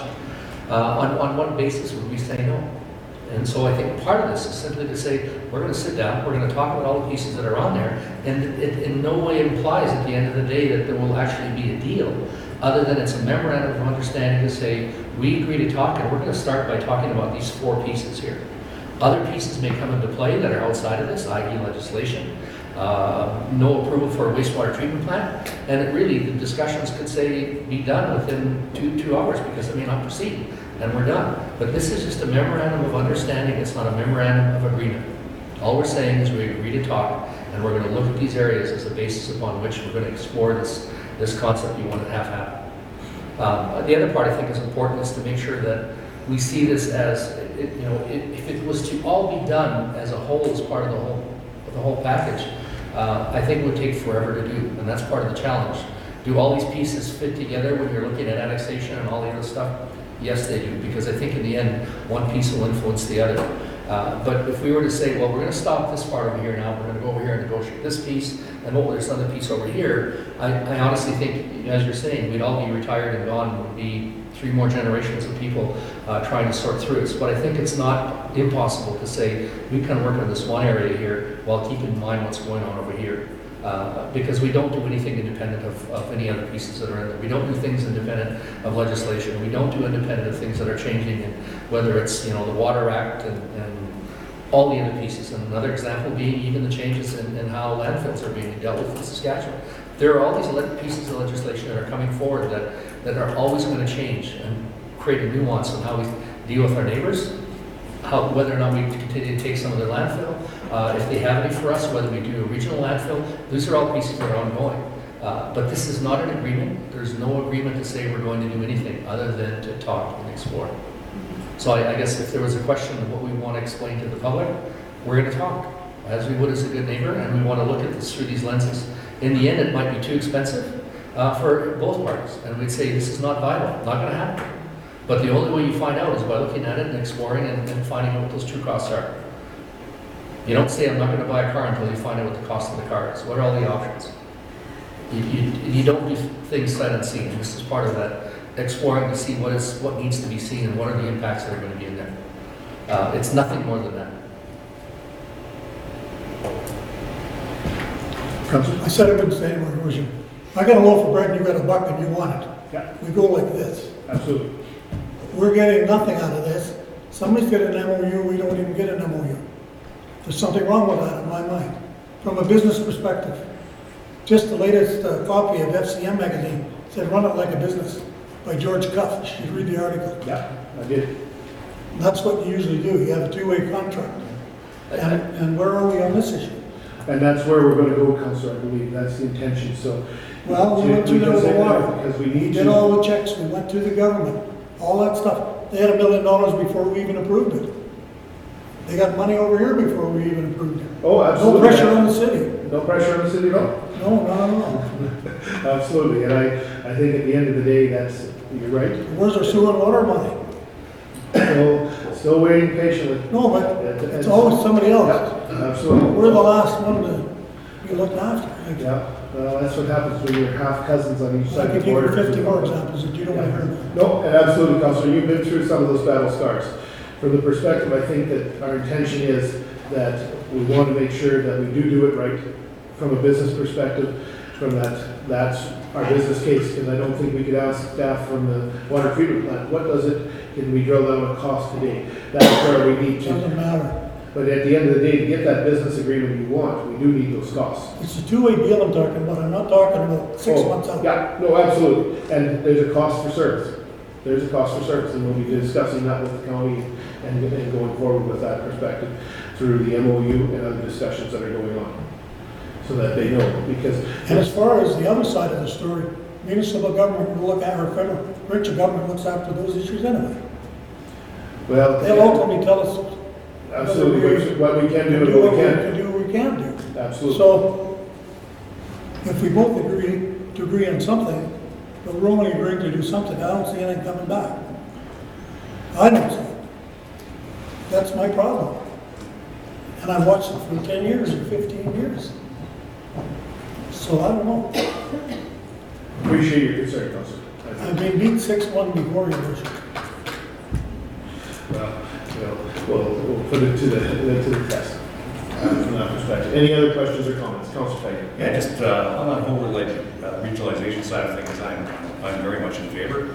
I take a look at it from a couple of different ways. I understand Mr. Baker, Councilor Baker, with the trying to have a little bit of leverage, and from a business perspective, that's not all bad. But I guess at the end of the day, as far as the MOU goes, there's nothing legally binding there. So I think that there's been some good chat there about finding out where we're at.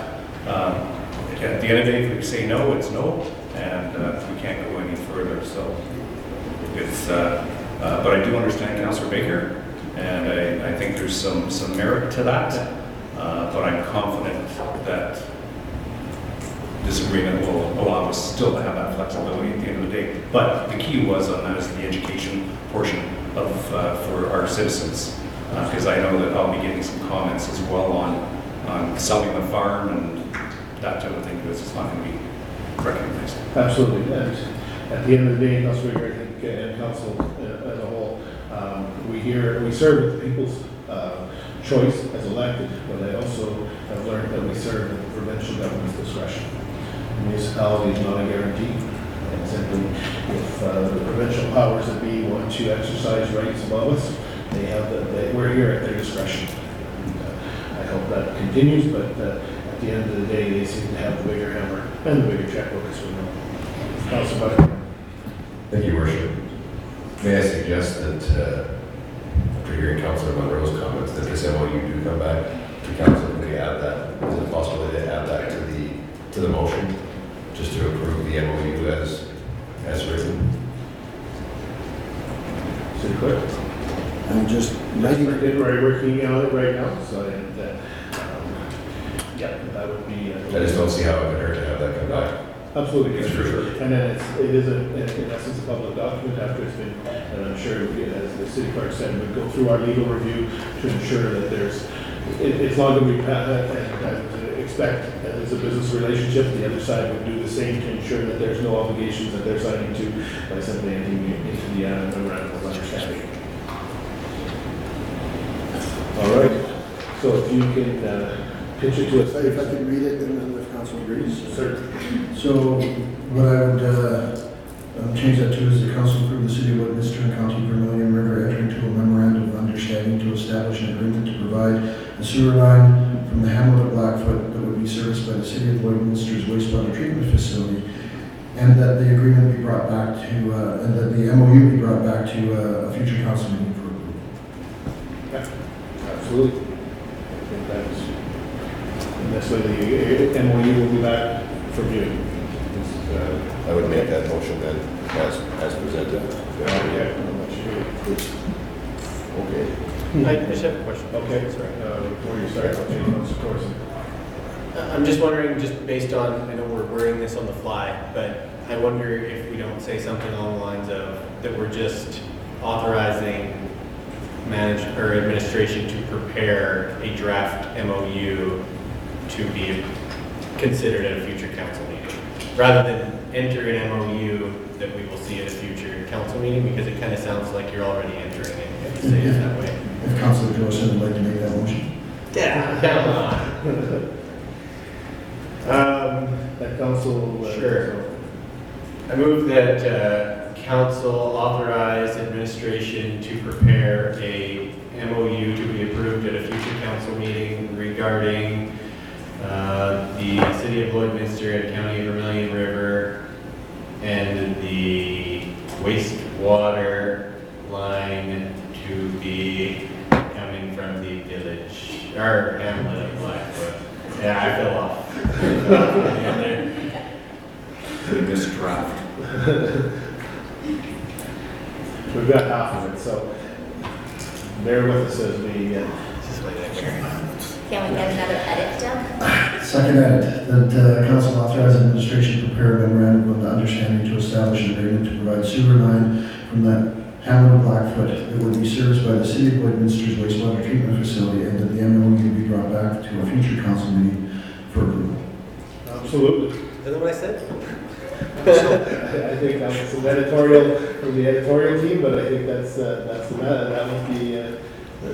vote. Do you have a second for that? Not yet. I'll take a second here, Councilor Baker, if you second. Moved by Councilor Torres. No, just Oh, sorry. a quick question, because the only thing that I guess that I'm concerned with in that is that we're developing an MOU to develop an agreement.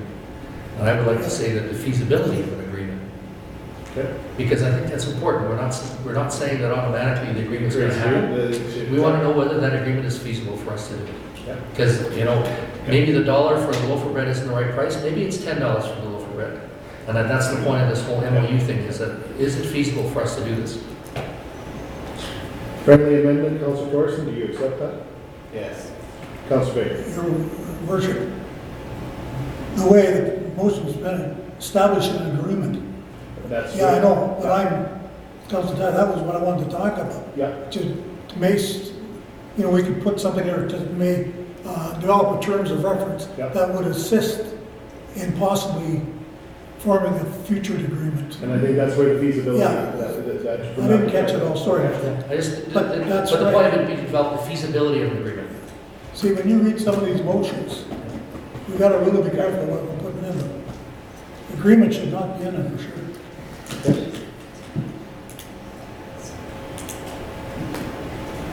The Legislative Services team is doing a good work out today, I appreciate that.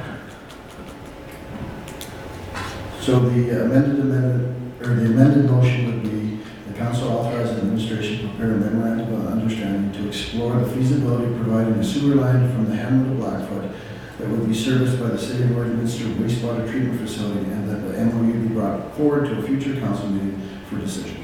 Perfect. I'll second that. Seconded, Councilor Dowd. You made the motion. Actually, I think you made the motion. Oh, sweet. Even though you took it. Well articulated. All right, any further discussion?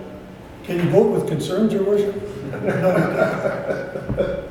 know you're concerned, Councilor, I appreciate that. With that, all in favor? Opposed? Carried. 7-0, what a vote. Thanks, Councilor. I think that, a good discussion, Council. I think this is, we've been down an interesting walk in the last 2.5 years. I think that we want to ensure that we are, as Councilor Senator Baker says, looking after our part of the business. And at the end of the day, I think that's the strong message. But at the same token, we continue to move forward with business, as business is done. 7.3, Office of the City Clerk. Your other tax clerk. Thank you, Your Worship. Just to bring forward the nonprofit organizational property tax exemption policy amendment is Scott. Good afternoon, Your Worship, Council. That's good. The subject matter is the nonprofit organization property tax exemption policy amendment. The recommendation is that council approve the amendment to our nonprofit organization property tax exemption policy. Administration identified amendments to the NPO property tax exemption policy. Background is council approved the nonprofit organization property tax exemption policy October 23rd, 2017, which provided members of council and administration with a framework for assessing tax exemptions on properties owned by nonprofit organizations. A recent application submitted by a nonprofit organization leasing new property has made administration aware of some minor amendments required to the policy. Key changes include Section 5.5 of the nonprofit organization property tax exemption policy refer to an NPO no longer meeting the conditions for exemption, but should also refer to the exempt property no longer meeting the condition of exemption. Section 5.11 of the policy refers to the nonprofit organization purchasing a property after the deadline for submission. However, it should refer to the nonprofit organization purchasing or leasing a property after the deadline for submission. These amendments are within the original intention of the policy. However, revision is needed to provide further clarity and alignment to the COPTR regulation. So options is that council approve the amendments to the nonprofit organization property tax exemption policy. This will bring the policy into alignment with COPTR and the original intent of the policy. Or that council not approve the amendments to the nonprofit organization property tax exemption policy. This can cause the policy to be inconsistent with the COPTR regulation. It could also result in an MPO continuing to receive exemption on properties that should no longer qualify for exemption. I'll pass back to you, Your Worship, for questions or comments. Thank you, Scott. Questions or comments? Councilor Torres. Thank you, Your Worship. My question was just on the leasing side. So was that something that was contemplated at all in the original policy, was whether or not a not-for-profit was leasing a particular property? To be honest, we didn't think about it. We just thought, this is a portion that council wanted put in this policy. It's not necessarily part of the capital regulation. Capital regulation don't allow for it, but our council wanted to give businesses, non-profit organizations an opportunity to purchase after the deadline, to still qualify for a partial year exemption. So we put in the purchasing part, not thinking about the fact that a non-profit may lease the property. So we're asking for that to be brought forward now. That's fine, and I agree with the logic and everything of doing that. I'm just wondering, is there some weird hurdles that come with that in terms of whether they're following some kind of triple net type lease, or if the property tax is included in the rental that they're paying, so then are they getting the benefit of it versus the landlord if it's a lease space, and how do we know that? Thank you, Councilor Rosen. As part of our application we received from them, we required that clarification. So we want to see that they're actually, the nonprofits getting the benefit, not the property owner. Yeah, just maybe this is the professional skeptic in me, and I don't think that not-for-profits are usually making a business of taking advantage of people by any means. But it could provide a loophole for someone to get property tax exemption depending on how they structure it if we're not following up and asking the right questions there. I don't see how you'll have to explain to me how that loophole. I don't know if you had a Because bill. what we're looking at is a property owner leasing to a nonprofit, Yeah. right? So the nonprofit is asking, so the property owner has to give permission for the nonprofit to ask for that exemption. Oh, okay. And the nonprofit has to show us in their contract that they're not paying that property tax. Okay, fair enough. If the property owner is responsible for the property tax, then we wouldn't be recommending it to council. And then I would assume they'd have to be arm's length as well, the two Yes. parties. Because that's where I was seeing where it's possible, is if you're not completely arm's length, then you might be able to Yes. play with it a little. Okay, thank you. Councilor Baker. Thank you, it should refer to municipal tax only, not tax. No, maybe somewhere back in the, clearing in the document, it says that, but this is only, not the school taxes exempt. Under the capital regulation, council can exempt, if they're qualified under capital, you can exempt both education and property tax, municipal tax. They do? Yeah, they Oh, I do. didn't know that. Yeah. Good old school board, eh? That's part of it. The other thing was the copter concern. It said in here, we may not be compliant, policy may be inconsistent with the copter regulations. Is that true? The policy is built around the capital regulation. So the part that we're referring to is where it says that it's the section 5.5. So we talk about a nonprofit organization not being qualified, but the property itself also has to qualify for the exemption. So you can have a nonprofit organization who would qualify, but the property is not being used for the benevolent use of the community. So therefore, the property wouldn't qualify. So we need to add that section in our policy to meet the minimum You're standard. gonna add that. Yeah, and that is part of what this motion is. Okay, I'm not sure, I read this a couple times already. Yeah.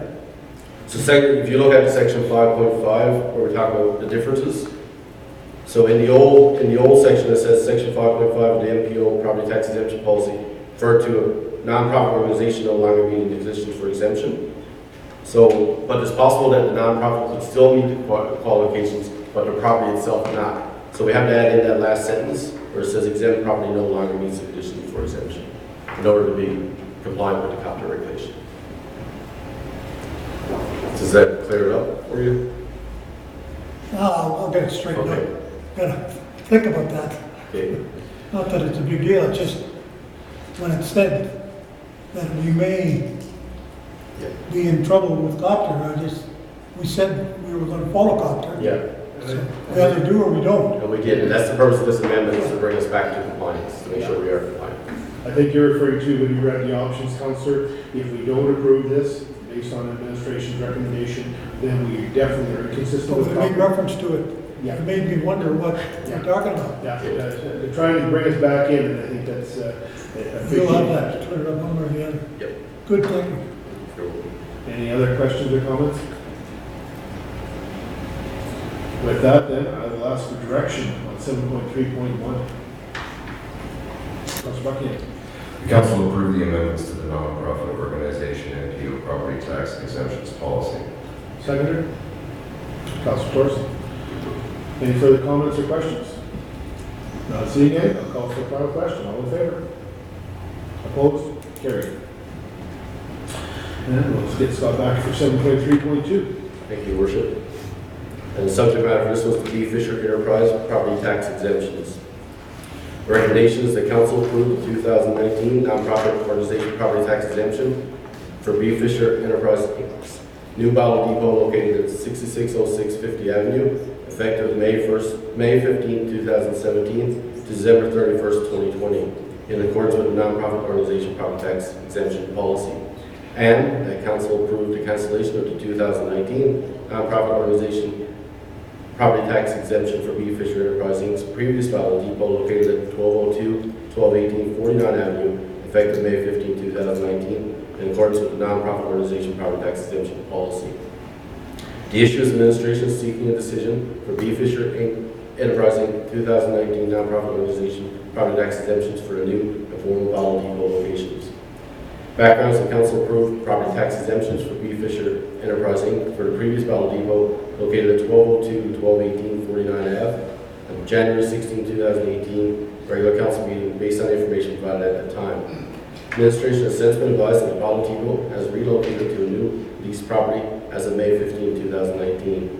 As such, the previous location no longer meets the requirements for the property tax exemption because it is no longer being used for charitable and benevolent use purposes. Council has authority under Section 5.5 to nonprofit organization property tax exemption policy to cancel the exemption for a portion of the year that the property no longer meets the conditions for exemption. B. Fisher Enterprise Inc. has applied for the property tax exemption for a new lease location at 6606 50 Ave. The application was received on April 22, 2019. However, they did not lease the new property until after the deadline for submission for the 2019 tax year.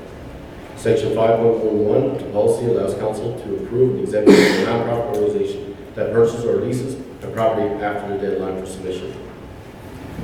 So options is that council approve the 2019 nonprofit organization property tax exemption for B. Fisher Enterprise Inc.'s new bottle depot located at 6606 50 Avenue, effective May 15, 2019 to December 31st, 2020, and cancel the property tax exemption for previous bottle depot located at 1202 to 1218 49 Avenue, effective May 15, 2019, in accordance with the nonprofit organization property tax exemption. Or option 2 is that council not approve the nonprofit organization property tax exemption for the new bottle depot located at 6606 50 Avenue, effective May 15, and not approve the cancellation for the 2019 nonprofit organization tax exemption for B. Fisher Enterprise Inc., the previous bottle depot located at 1202, 1218, 49 Avenue, effective May 15, 2019. So government implications is the council has the authority under Section 5.5 of the nonprofit organization property tax exemption policy to cancel an exemption for all or part of the taxation year that a nonprofit organization no longer meets the condition for exemption. Council has the authority under 5-11 to approve an exemption for a nonprofit organization that purchases or leases a property after the deadline for submission. Under budget, the decision for this exemption will have the assessment code updated on 3 effective tax rolls. The total 2019 taxes for the new property are $12,585.68, of which 7.5 months will be exempt. The total 2019 for the existing 2 exempt parcels will be $21,086.45 for a full year, of which 7.5 months will be levied on a supplementary tax notice this fall. Pass back to you, Your Worship. Thank you, Scott. Questions or comments? Councilor Baker. Just a note in there, they refer to the new building as being leased. Yes. I believe it's been purchased. You might check that with The Mr. Pollard, last conversation we had with them, they had because these. they only told me sold it, that's all. Oh, okay. And we'll ensure that's where this will ensure whether it's- either way at the time from that perspective, so. I don't know. Yeah, I know right now it's still leased, we have a contract, unless there's a purchase and sale agreement in place that hasn't been finalized yet. You might check that out. Yeah. Thank you, Councilor. I think this is a good example of where we make allowances if people do move in the city, and from in a case owned to lease, potentially purchased at another location. And it covers off that being mid-year, there's a tax adjustment, and we see that from that perspective. Any other thoughts or comments, questions? Not seeing any, I'll look for direction from council, and I believe we need this in 2 motions later. Yes. So, Councilor, thank you. The council approved the 2019 nonprofit organization property tax exemption for the B. Fisher Enterprises, Inc., New Bottle Depot, location at 6606 50th Avenue, effective May 15th, 2019 to December 31st, 2020, in accordance with the nonprofit organization property tax exemption policy. Thank you, Councilor. Secretary? Councilor Johnson. Any further discussion? Not seeing any, I'll call for the question. All in favor? Opposed? Carried. Councilor Craig? Council approved the cancellation of the 2019 nonprofit organization property tax exemption for B. Fisher Enterprises, Inc., previous bottle depot location at 1202 1218 49th Ave, effective May 15th, 2019, in accordance with the nonprofit organization property tax exemption policy. Second, Councilor Baker. Any further discussion? Not seeing any, I'll call for the question. All in favor? Opposed? Carried. Thanks very much, Scott. Moving on to everybody's favorite subject, the finances, the Chief Financial Officer. Clerk, through the CFO.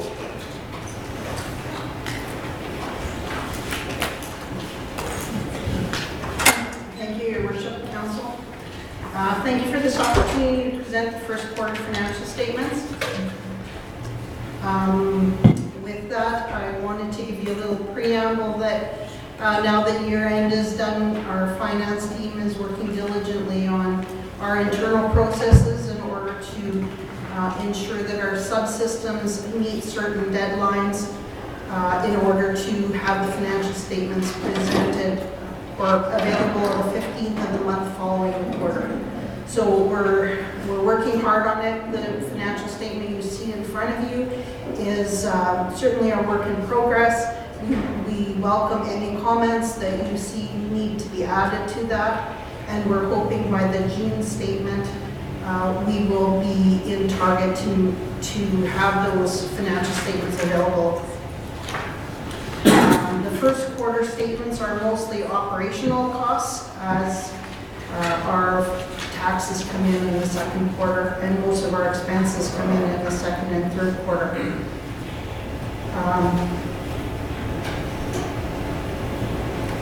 That being said, we wanted to mention that by the second quarter, we will also have a capital revenue and expenses statement. What's presented to you today has just operational and the capital work in progress, as well as a balance sheet. So with that, we'll go right into the financial statements. So I've highlighted numbers to help you follow along with variances that I'm going to report. So the first item that I'll explain is the net municipal taxes. So our taxes get posted to the financial statements in the month of May. So this being the first quarter, the 2.8 that you see there, it belongs to revenue that is taxed through our pre-authorized payment program for taxes and put into deferred. So 2.8 is pulled out of deferred and put into our revenue for 2019. And you'll see that change in the next quarter. The next item on there is government transfers. You see 270,000 listed there. We did receive some capital grants that would show up on a capital revenue and expense statement. As I mentioned, we'll bring that forward in the second quarter. But just so that you are aware, there was slightly over, there was $5,341,000 in capital grants received. The next item on there is licenses and permits. So that's mostly our business licenses that are must be in before the end of January to avoid penalty. And then investment income is sitting at 39%. We tried to keep the budget conservative on that. Transfers from revenues, so perhaps a better description on that would have been transfers from internal. It is mostly our internal rents listed there. Salary, wages, and benefits, and so it's under budget at 19%. We have additional costs when our summer students come on in the months of May, June, July, August, and so there'll be additional costs, or main blip in our salaries will incur over those months, and it'll appear on our second and third quarter. Goods, materials, and repairs are a similar item. Our majority of our staff, extra staff, come on in the summer, and our projects get going in the second, third, and are finalized in the fourth quarter. I've highlighted cost of sales. At this point, we're planning to do reconciliation of our land development quarterly before our quarterly statements, and so at this point we do have one sale, but in the past they had done the cost of sales at the end of the year, so we're working on that. It'll be a part of our internal processes, and we'll be working on that for the future. Transfer to local boards and agencies, so that will include our FCSS as well as any third-party payments. Transfers to reserves, so 14 million of that is our transfer to the capital program, 2.2 of that is to operating reserves, and 4.8 is internal transfers. On the next page, we have an income statement by department, so you'll see the department's revenue and then related expenditures below. So under general government, that's most of our administration and general revenues, so our taxes would fall in there, so you're only seeing 10% there. The money that is reported there would be our franchise fees and our pre-authorized payments on taxes. The other one highlighted is environmental services. I just wanted to explain that that's our revenues for water, sewer, and garbage, and it is a month delay for those because it will be posted the following month. So it's at 24%, so it's a little under the budget. Planning and development, I just wanted to make note of that number there. Because we haven't had a whole lot of lot sales, the budget is representing land sales for 2.1 million. And so you can see that that is why it's sitting at 6%, as we only have the one lot sale completed there. Sorry, can I interrupt? Thank you very much. Just so far, I'm probably like the worst person to have in the room for these things sometimes because part of me can be extremely picky and it's so frustrating. So I'm sorry that your fantastic team had to hear this because they're just going to go back and not be happy with me. But at the end of the day, so I want to make sure that we're all on the same page. So in terms of our columns, we've got the actual 3 months. This is what's actually happened. We've got the budget for the whole year. Then we have the difference between those numbers. So that means everything that's remaining in the year that we're expecting to happen based on the budget we made at the start of the year. And then the percentage we have is how much percentage of the budget we've used so far, Yes. or received. So if we're talking about taxes, let's say if we were a page out and you only received 10% or 6%, that's normal because we know the timing of things that normally that happens later in the year, so you wouldn't be expected to have all of it in the first 3 months of the year. And in fact, you're probably going to get closer to 100% by the end of the second quarter. But overall, I'm just wondering if it would be valuable, and it depends on who likes to look at the information in what way, but I'm kind of, what is the budget for this period versus the actual for this period, and then a variance, and then the other one you're looking at is what is the year-to-date, once you get farther into the year, what's the year-to-date actuals versus the year-to-date budget. So then if we're budgeting things in a certain way where it's going to hit at a certain point, it's less about, what percentage of variance are we at versus what we would expect to be at this time of year. Just because a lot of them, you would expect to be at 25%, but you only know something slightly off because it's not at 25% when it ought to be at 25% of the budget used. Whereas if you were looking at actual of, salaries, wages, and benefits, and it was 5.8 was the actual, I think it would be more meaningful knowing what the budget was for that period. So if the budget said 5.2, then it would be more meaningful information in terms of where you are relative to a budget. So if I can get that in layman's terms, I think I actually understood it. Is that the actual 3 months, we could have a budget for 3 months, because as it often happens in previous experiences, you sit at your budget for 12 months, and a mathematician, someone with a calculator say, oh, that's 600 a month for a total of this much. But if you know you're not receiving anything in the first 3 months, it's really zero. Yet you budget for 600 or vice versa on the expense side. And would that be adding another column at least, Councillor? Is that what you're looking for from comparables from actual on 3 months to budgeted on 3 months plus the annual budget? At the end of the day, I'm just one person, and so long as the public understands and that everyone else around the table knows what they're looking at, that's what matters. But if you're giving the average person this and it's saying, well, they've used 19% of their budget, they don't necessarily internally say, shouldn't they have used 25% of their budget because it's 25% of the year? If I could respond to that, thanks for bringing it to our attention. Majority of the expenses here would fall under the 25% rule. Some ones like FCSS, general taxation, there would be less variances to explain by doing it this way and looking at the budget as a whole for the year. Plus, the public should be aware that that budget's not changing. So we want that budget to be static.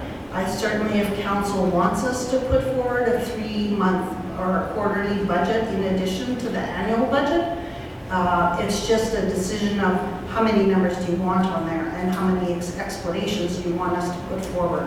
Well, and that at the end of the day is the challenge you're trying to overcome, is how do you make something readable and usable, but also make it clean, but provide valuable information. And there's a balance somewhere in between. What I'm suggesting maybe is too much and is probably going accountant overboard. Yeah. But at the same time, I think comparing individual quarters, what was that quarter's budget, if it's available. If it's not something, if you don't put in each month's budget into some sort of log that you can easily snapshot it, don't reinvent the wheel. But if it's something that already exists and you're going to do that variance analysis, I think that's more meaningful to have at each 3 months of the time, where are we versus where should we have gotten to? And then, it's up to everyone else. Like, it's not just me. I would have to disagree. I actually like it the way it is. I feel like when you highlighted that, even if you just put a little note at the end of the page to say, so that the public is aware when they're reading it, okay, well, we only have planning and development. You highlighted it for our notification, and then you can just put notes at the bottom. This is why we're only at 6% is because of this issue. I find if you're going with Councillor Thorson's suggestion, that's a lot more work for you guys. You have to say, oh, well, this project got put off a month, so now it's not in this quarter, and this got, so then you're having to work with every department and finding out a lot more details, which is a lot more time consuming for them. I feel that there would be a huge amount of more intensive work for you guys if you were to go into each little variance, where this way, I mean, if Jonathan thinks that it's, I don't know, but I just don't want to create more work. I think that this is a very good breakdown, and you went in and highlighted the huge differences, but just to make those notes possibly at the end so that the public is aware too when you go back and it's highlighted, and then they can say, oh, well, that makes sense, okay. And you can say, well, our tax assessments aren't sent out until this date. That's why our revenue is still low in that area, because we won't be receiving that money until such a quarter, right? So if those little notes are made at the bottom, I think it's clear for the public to understand why those variances aren't just at 25%, why they're a little bit different. I would think it would be very time intensive to go into all that detail for the 3-month budget, but perhaps it's not, I don't know. Yeah, Councillor Baker. Your worship, in a perfect world, Councillor Jonathan's right.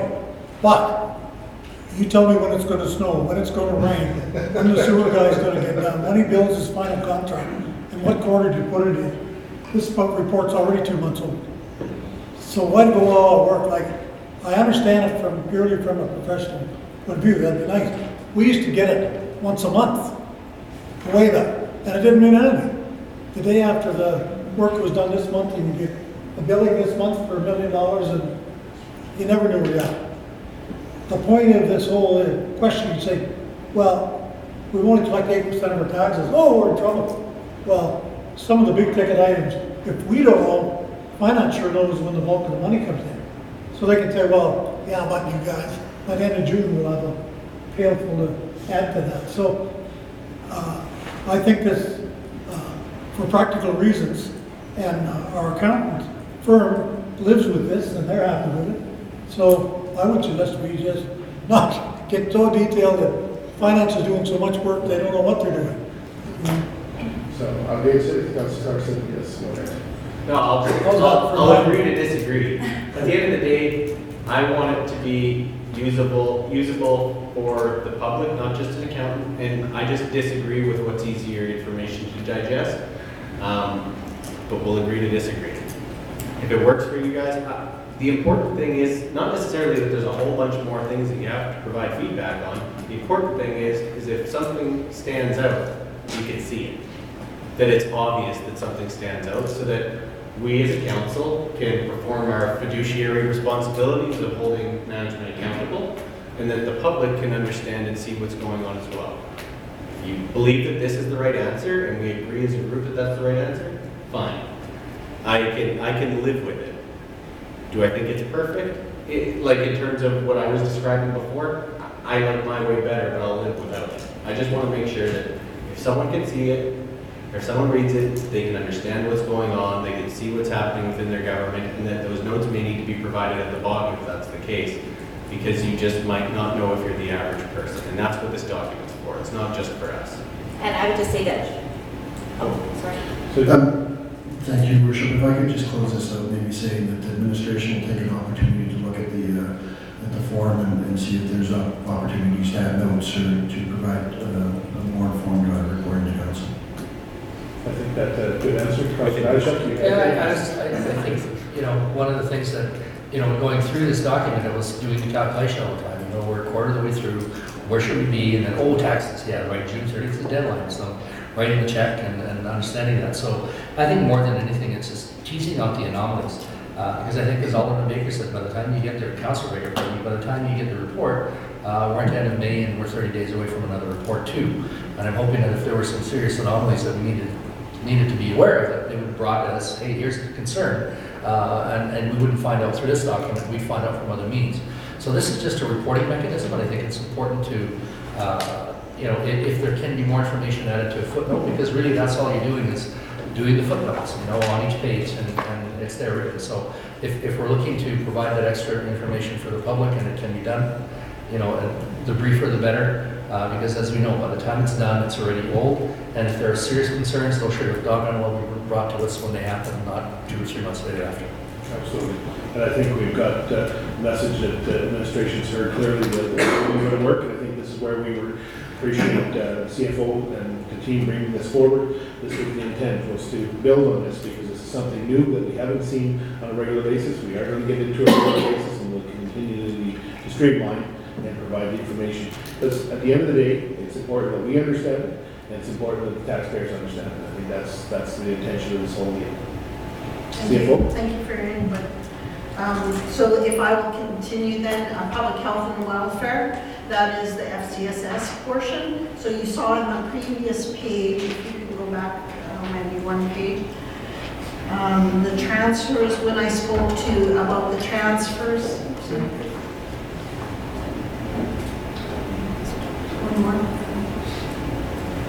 you'll see they're transferred to local boards and agencies. It was 731. A portion of that is third-party asks and FCSS. And so now when we go back to this other page, it's 552,000. Then if we can go to the balance sheet, statement of financial position is our balance sheet. you'll see that under cash, we have additional revenues from year end of 740,000 approximately. Our accounts payable and accrued liabilities has gone down from year end because year end would have had a number of year end adjustments that would have been settled in the first quarter. Our deferred revenue has gone down. As I mentioned, we pulled 2.8 million from there for taxes and a pre-authorized payment plan and moved them to operating the income statement. Employee benefit obligations, and so that includes year-end adjustments for vacation and sick, and we are working on a better way to record this in January, so it would have been set up at year-end and then reversed in January.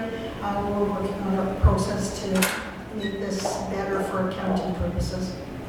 Accumulated depreciation, I've highlighted that one because that currently is a process we do once a year at year-end, and we're looking at streamlining that to ensure that we do it on a quarterly basis, and then those numbers will then change. Accumulated surplus, so you can see that that change from December to March 31st has increased by 19.6, but that's because in order to present a balance sheet, it's as of March 31st, and a number of our expenses are not incurred, so you'll see that that number will change each quarter so that when we get to the end of the year, it will not be at 19.6. As we incur more expenses, it will reduce. Then the next page has our capital projects, so you can see here 6 projects are complete for a total of 106,797. We have 33 in progress and 160 not started. So then on the next page, you'll see that a few of them that I've just highlighted for your attention. Finance, you'll see that there's no budget there because that budget was under operating and we haven't moved that budget over yet. Engineering drainage channels at 53%. The East Storm Channel rehab is sitting at 49%. Water Services water meter replacement program is sitting at almost 19%. Likely mostly equipment purchased at that point. And on the next page,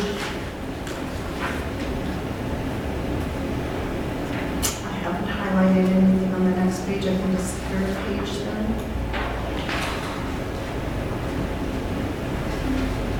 Most of them were small, quick little projects for a total of 3,674,704. So, is there any other suggestions of how to improve the financial statements for your? At some point, we'd like to include some illustrative graphs to kind of give you a picture of where our finances are at. As I said, it's a work in progress. We're trying to make it a better financial statement for you to review. Councilor Moore. Just for clarification, it's not that I thought Councilor Thorson's suggestion wasn't a good one. I just, time intensive, that's what my question is just time intensive for the finance department. But like Doug had said, that if it works out, great. If not, then, yeah. One item, if I could, go ahead, Councilor. Thank you, Your Worship. I just want to say the capital one, I think is very easy to follow and it makes a lot of sense. I stick with the same format as far as the capital goes. Looks good to me. My opinion. Thanks. One item that this council will continue to have to deal with soon, we deal with it every day, we deal with it in finance, is that our amortization and what we owe and what we have the ability to borrow. This council still has some difficult decisions to be made yet on the wastewater treatment plant. If you could add just a list of our amortized payments, that I don't know how that would fit into the financial statements and what we owe when they come off, and those payments on an annual basis, even just to give us an idea of our borrowing capability, just keeps it at the forefront, because I think residents need to understand that the city is not an unlimited bank. We cannot borrow until we're broke, or we can, and then we will be broke, but we have a set limit, but we also need to understand those capital requirements and just help put that into some perspective. And if that came quarterly, I think even annually, but at least it come quarterly would be great, if that's possible. You're talking debenture payments. Debenture payments, absolutely. Debt limit Yeah, worksheet. yeah, just that sheet, that would be terrific. Just to get, and it brings it back into reality, because I think people forget that there are properties, buildings, improvements in the city that are not paid for yet. We're still paying on them. It's a good reminder to bring that forward, I find. Councilor Torsten, you want to get it? All right. With that, I will ask for a recommendation on 7.4.1 from council. Councilor Gutschek. Move that council accept the financial statements as presented. Seconder? Councilor Beckman. Any further discussion? Not seeing any, I'll call for the question. All in favor? Opposed? Carried. Thank you very much, CFO and finance team. We appreciate how we've made huge strides and we continue to make strides. And I want to acknowledge you for your continuous work, because we've got systems better, we've changed systems, and we've got a team in place. We look forward to some great financial reporting. Councilor Torsten. Thank you, Richard. Yeah, I just want to provide a comment. Regardless of everything else I said, I'm really happy to see something. You know, in a reasonable amount of time, it's definitely a huge improvement. I'm really thankful that we're making strides in that area. Thank you. Yeah. Don't think we'll need a bylaw that says no banging on the counters, but we'll be all good. All right, moving on to 7.6, operations, and I'll look to acting city manager. Thank you, Your Worship. The other item before you is the weed inspector appointment. The recommendation is the council appoint Blake Nielsen and Jonah Jones as weed control inspectors pursuant to the Weed Control Act of Saskatchewan and the Weed Control Act of Alberta. The issue is pursuant to Section 2 of the Weed Control Act of Saskatchewan and Section 7 of the Weed Control Act of Alberta. The City of Lloydminster is required to appoint a weed control inspector. Inspectors appointed by the municipality under the acts are granted particular powers to enforce and monitor compliance within the municipality. This is an appointment that allows the inspectors to access the resources of the province when necessary. The acts endeavors to allocate sufficient resources for the purposes of controlling designated weeds, apply those resources efficiently, and respond to complaints and work with provincial inspectors. Those appointed as inspectors will identify the weed and bylaw services, will respond to assist with the enforcement of the acts when required. That just didn't sound right. The options are the council appoint Blake Nielsen and Jonah Jones as weed control inspectors for the City of Lloydminster, or that the council send back to the state administration to gather further information. Thank you, City Clerk. Any questions or comments?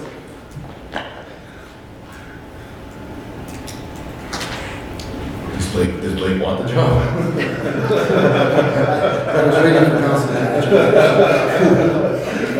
I see you nodded his head. I thought it went up and down. I'm not sure. It kind of went side to side. I think he did. From that perspective, I'm sure Blake has more experience than any of us, knowing what that noxious scentless chamomile looks like. A few other items that have been spotted around the city once in a while.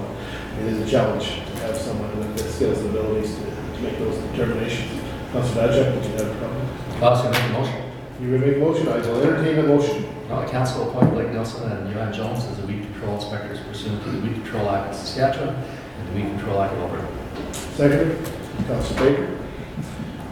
Any further comments or questions? Other than they're only available Monday through Friday to look at your gardens for weeds. So with that, I'll call the question. All in favor? Opposed? Carried. You can't oppose. I saw that. Blake's been down that road. Moving on to 7.6.2, back to the acting city manager. To present the fleet vehicles, half-ton truck and three-quarter-ton truck, Government of Alberta Fleet Standing Offer Program is Dave Henry.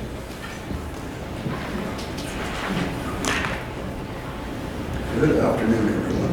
Good afternoon, Dave. So the recommendation, council approve the city enter into an agreement with Her Majesty the Queen and the Right of Alberta and Ford Motor Company of Canada to secure 6 half-ton trucks for a maximum purchase price of $36,000 per unit plus taxes, and 3 three-quarter-ton trucks for a maximum purchase of $41,000 per unit plus taxes.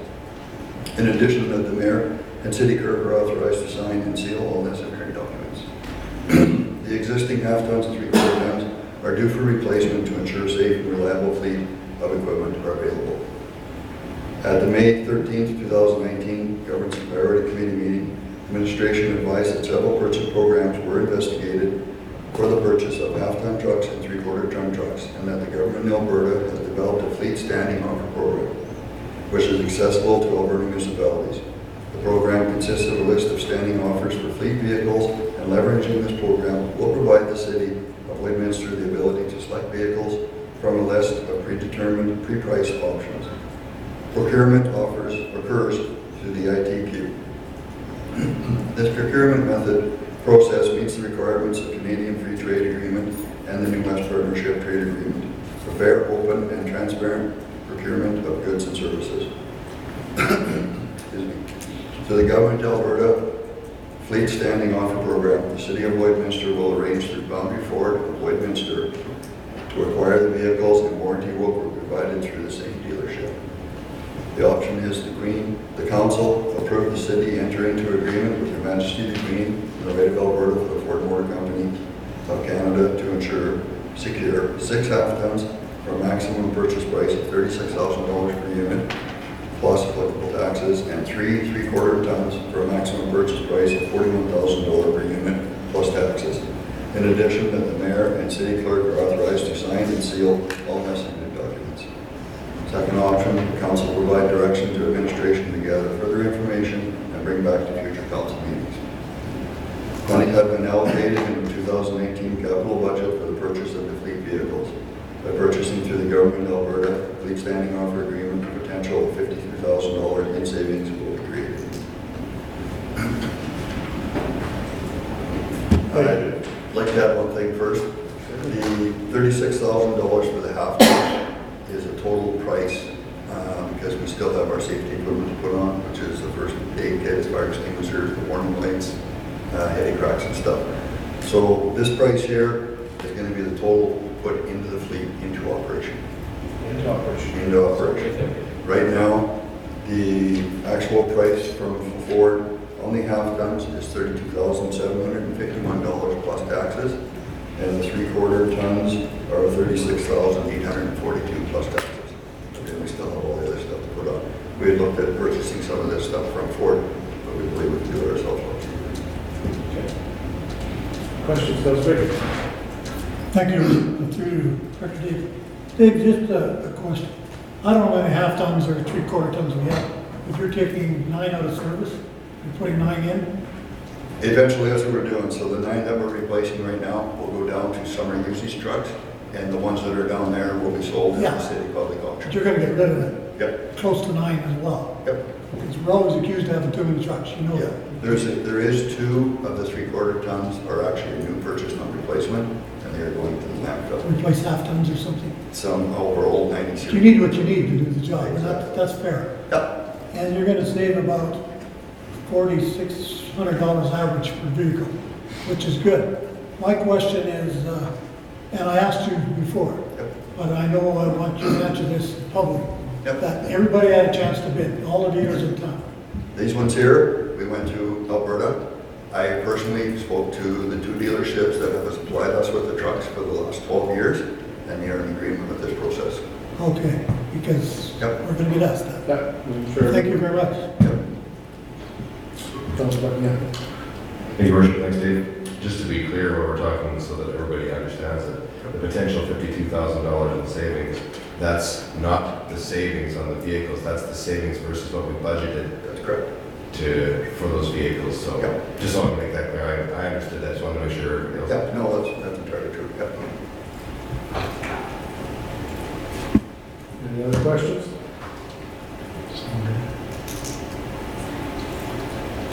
With that, I'll look to direction for the city council. Councilor Buckley.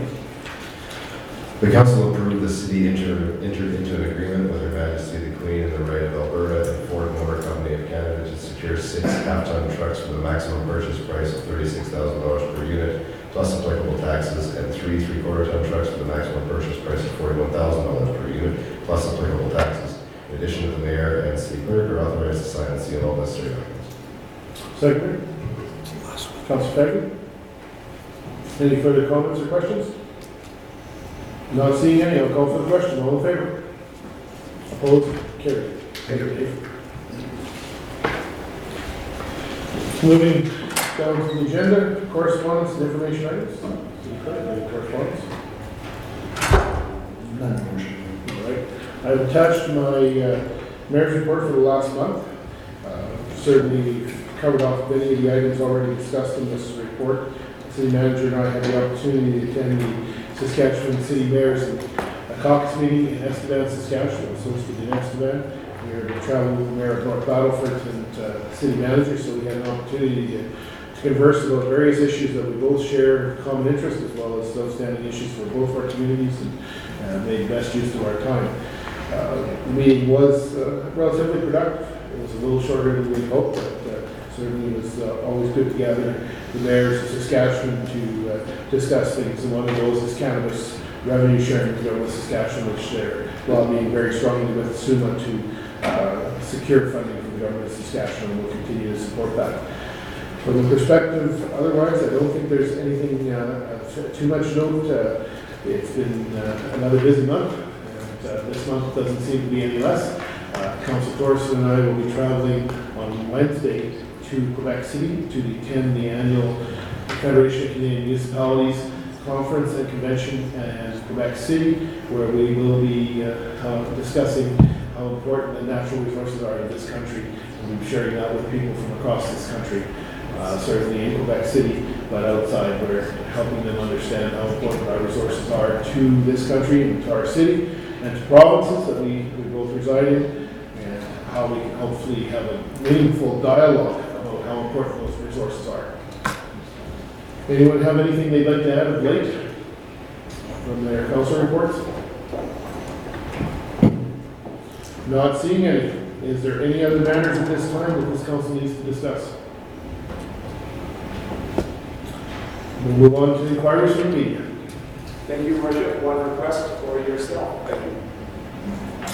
All right, I will ask for Motion to recess. Motion to recess, seconded by Councilor Buckingham. All in favor? Opposed? Carried.